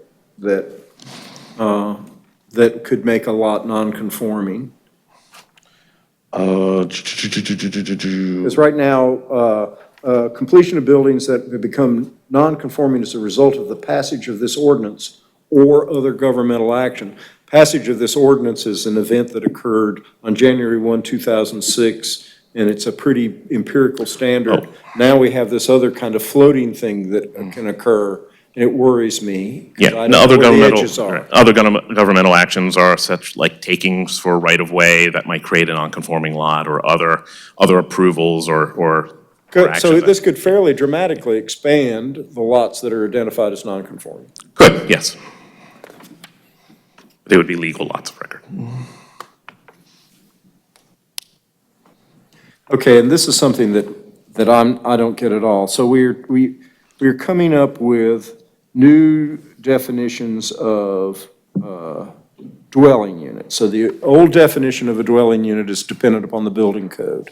The new definition of a dwelling unit will be a single unit providing complete independent living facilities for one or more persons, including permanent provisions for living, sleeping, eating, cooking, and sanitation. I don't know what a single unit is. That is the definition under the building residential code. We're mimicking that definition. Per state law, we have two. I don't We have a to be problem with consi- that. we have I to- wish we had, is there somewhere in the UDO that says, when we say single unit, we're referring to a building code section unit? Because otherwise, you could create, I suppose, and I'm thinking of the real experience with the Old West Durham thing, where things are being built as dwelling units that are really three independent, essentially bedroom, bathroom suites, each with an outside door. And this, I mean, at least those under the current rule have to have a vestigial shared kitchen. Under this, unless single unit means more than I think it does, this, you could actually put a kitchen in each one of these, and you wind up with essentially an apartment building, not a dwelling unit. You wind up with, because I know if we go to 4, then we're a rooming house. But it's like 3 dwelling units are now defined as 1 dwelling unit. And unless this is much more carefully defined under single unit somewhere. That's not the intent, and we can always take a look at that and. So please take a look at that. That's the thing that upset me the most in this, because I'm in a community. I'll also double check. Having those built. Yes, I understand. I'll double check to make sure we haven't left off a word or something from this. Thank you very, very much. Sure.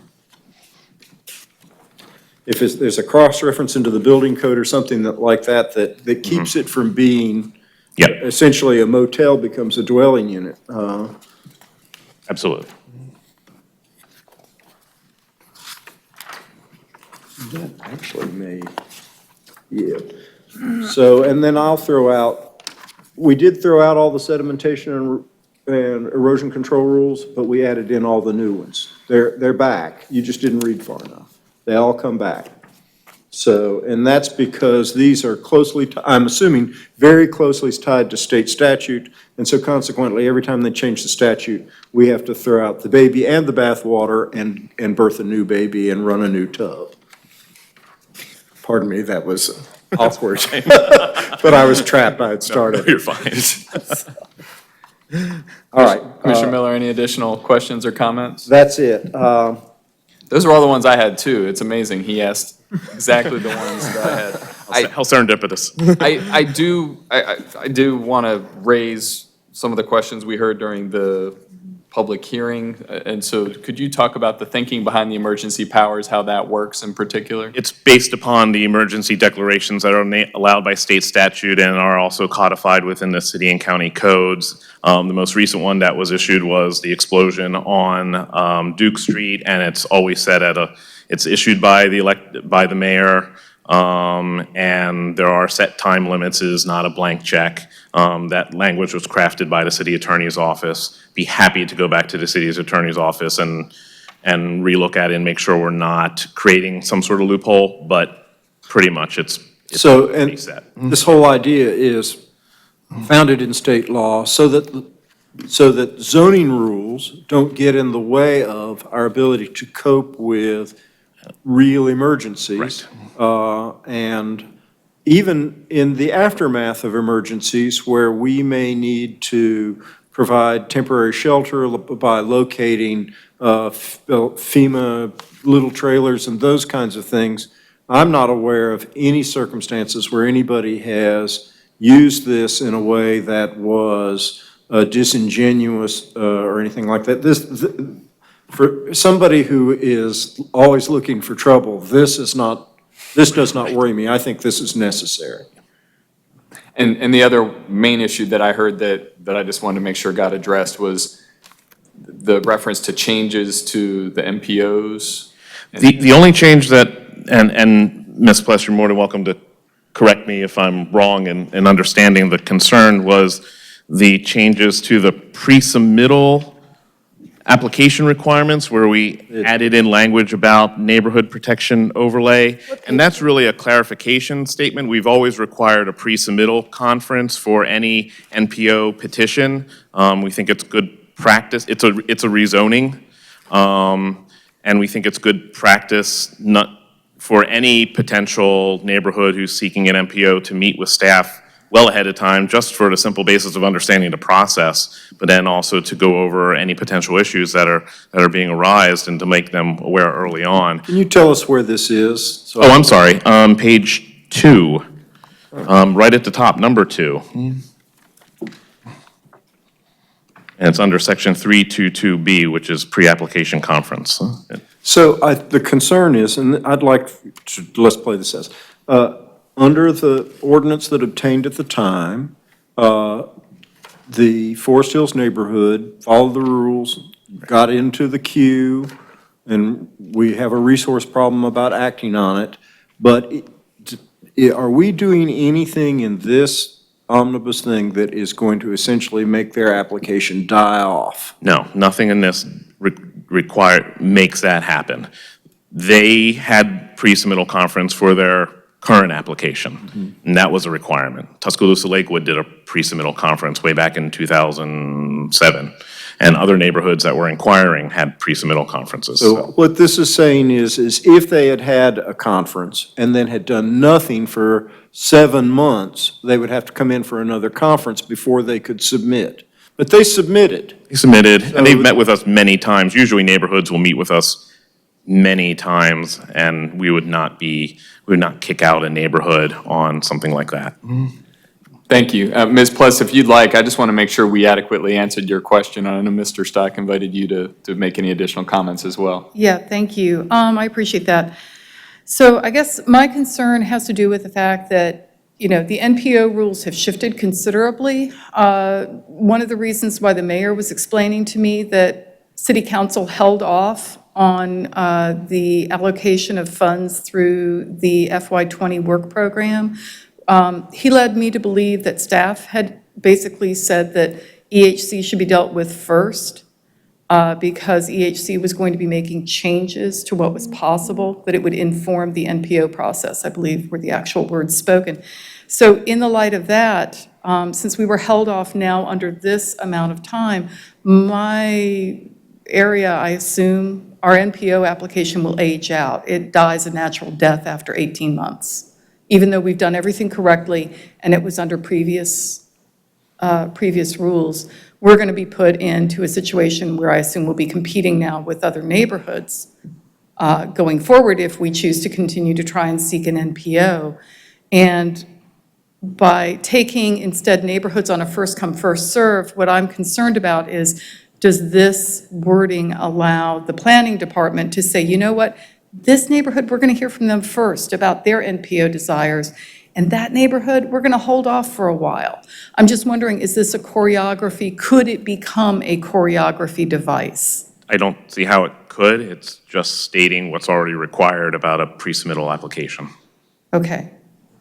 And so at this point... And that would be disingenuous to any neighborhood to even perform that, and that would be unethical. And I would agree, but of course, Mr. Stock, I have problems there. So, I mean, to say that we would do a choreography with neighborhoods, we would take them first come, first serve if there were multiple neighborhoods. We would address them as best as we could, and they have the right.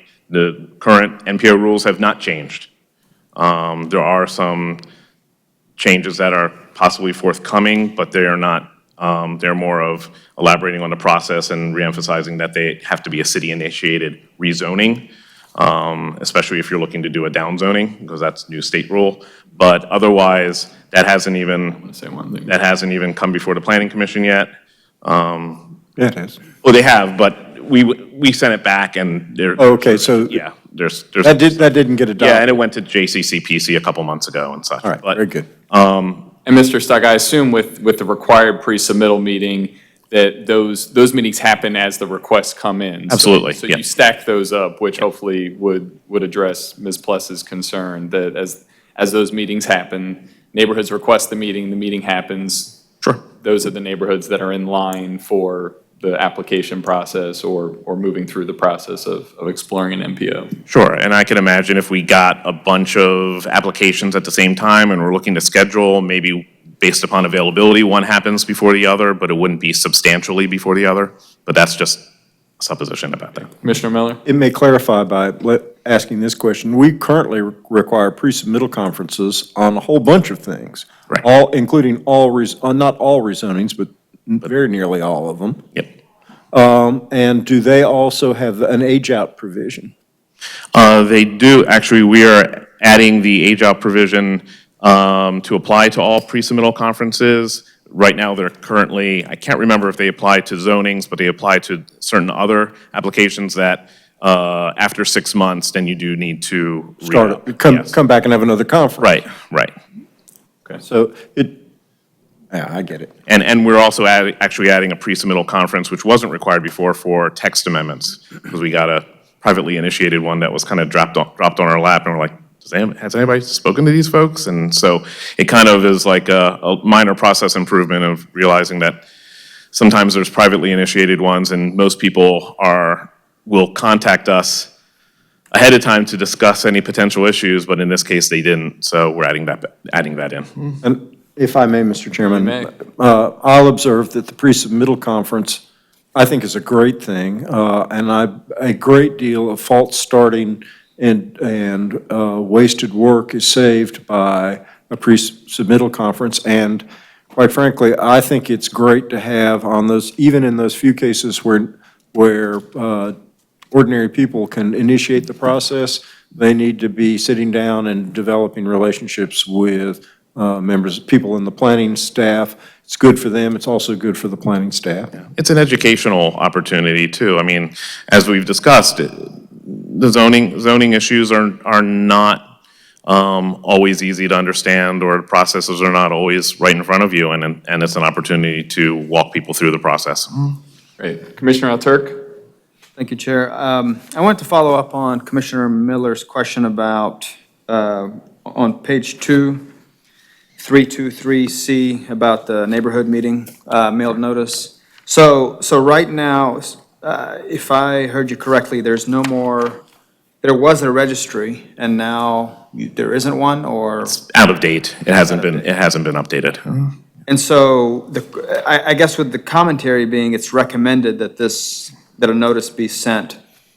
Does that just mean if it's in the registry, but it's not, the address is not out of date or something, you'll send it, or? Because I do think that's an important, way for neighborhood associations to be involved, and so I guess I'm curious, with the fact that the registry is out of date, but your, soft recommendation to do it, it's not like a requirement to do it anymore, right? Correct, but you'll find 99,999 times out of 100,000 that they're going to do that. Applicants are going to do that because of just the zoning cases you saw tonight. It's in their best interest to meet with the neighbors and the neighborhood associations that are near there, and it becomes quite apparent when they haven't done that, and you've usually sent them back for additional discussions and such. So we do have as Sarah was whispering into my ear, she reminded me that the public notice service is also functions as a registry, but it's a self-registry, and it's an opportunity for people to keep updating for themselves contact information individually or for neighborhoods. Sarah Young, let me just tag on to that and say that when we opened the new planning notification service, we sent notice of that and an opportunity to sign up to all of our registered neighborhood groups that were registered with us previously. We have way more entities signed up with the new service than we ever did with the old registry. In terms of coverage, the idea was expanding coverage and opportunities to lots of folks beyond the traditional neighborhood registry. And so we have definitely seen that we have a broader audience now. Okay, thank you. And can you again explain the table in 3.25A? So when you say published, that just means, what is mailed and published? What are the different? Published is the advertisement in the newspaper. Okay, and then mailed is either Be a actual letter, yes. mailing. And so currently, what it looks like is that for something like this, a text amendment, we all get mailings or? No, you don't. Okay. No, you don't. In the table, there's no, and that's the issue of clarifying it. When we changed the prior process of the registry, considered the email as a mailed notice. Okay. And the tables, this table talks about the actual hard copy mailed notice, and there's, as you see, the lines that we're striking out already have lines that are already struck out there because there wasn't a mailed notice requirement. There's no distance. So we're just clarifying it. Currently, it's just a confusing way of saying there's no mailed notice. We're trying to make it less confusing and just clarifying the current process. Okay, so in this column, in this table, that column means mail, like an actual. It'll mailing, be not actually an email. mailed, correct. Okay, all right, thank you. Commissioners, I'm stunned. There was no one else raising their hand. Any other additional questions or comments at this point? I'm seeing none, so it'd be appropriate to make a motion for approval. Mr. Chairman, I move that we send text, the omnibus text changes embodied in 19/001 Omnibus 13 forward to the City Council and the Board of County Commissioners with a favorable report, but with the proviso that we ask the staff and the elected officials to look at our several comments as they may have been recorded by the staff. We have a second? All right, seconded by Commissioner Al Turk. Roll call vote, please. Commissioner Williams?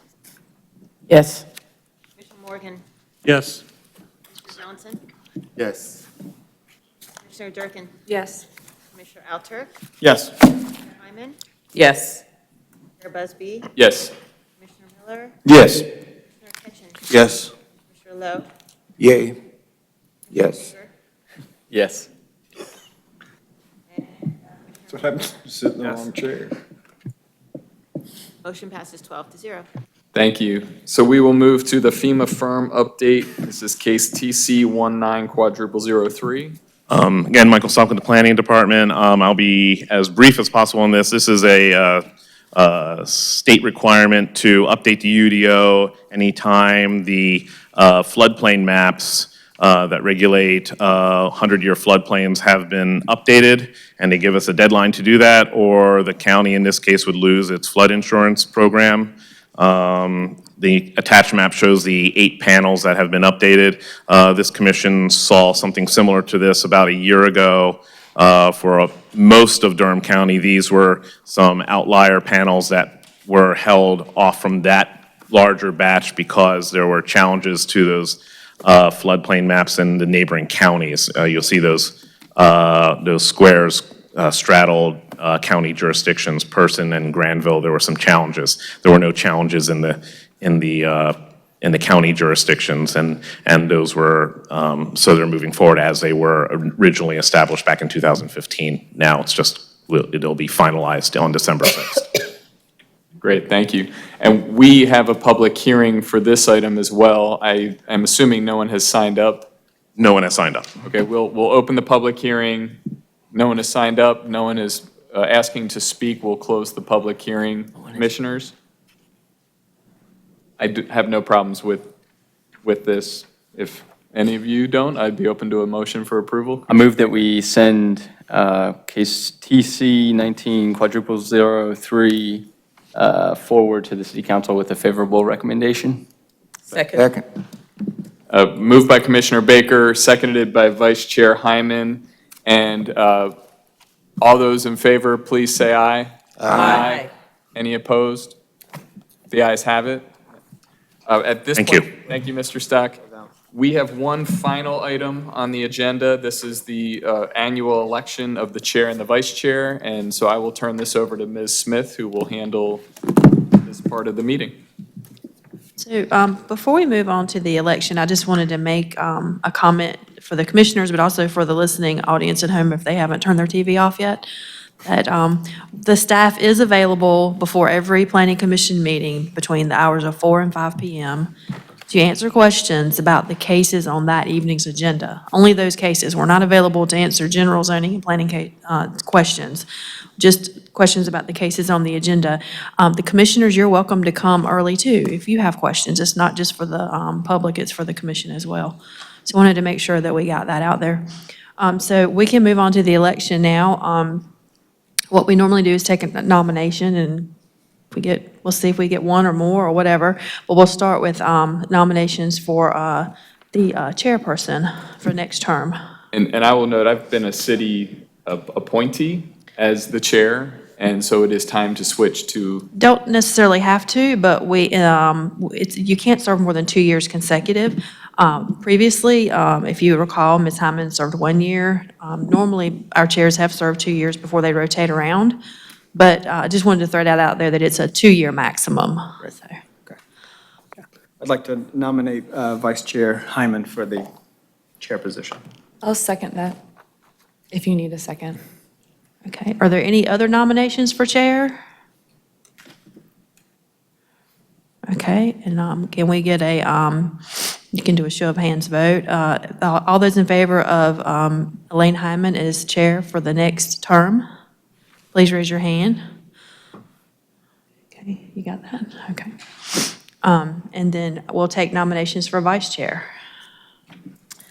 I would like to nominate I'd like to nominate Brian Busby as vice chair. Okay. All right, Mr. Miller, second that nomination. Do we have any other nominations for vice chair at this time? Okay, you can, everyone that would like to vote in favor of that nomination, please raise your right hand. No, wait. Or a hand, any hand. Okay, Jamie, you got that? Okay. All right, so then the election is concluded, and the chair beginning next month for the next term would be Commissioner Hyman, and the vice chair will be Commissioner Busby. We appreciate you taking the time to take care of that business tonight. I promise to ensure that everyone is out before midnight. Oh, we're going to hold you to that. What do we have, what's the agenda on? So I'll have to email you. I've been in class all day today, and before that, I was getting ready to be in class all day today. So I will email you something Monday. I'll have to look. I know that I have a couple of things that I know will be on the agenda. I know that the case that you heard before on Olive Branch Road, that's on the agenda for next month.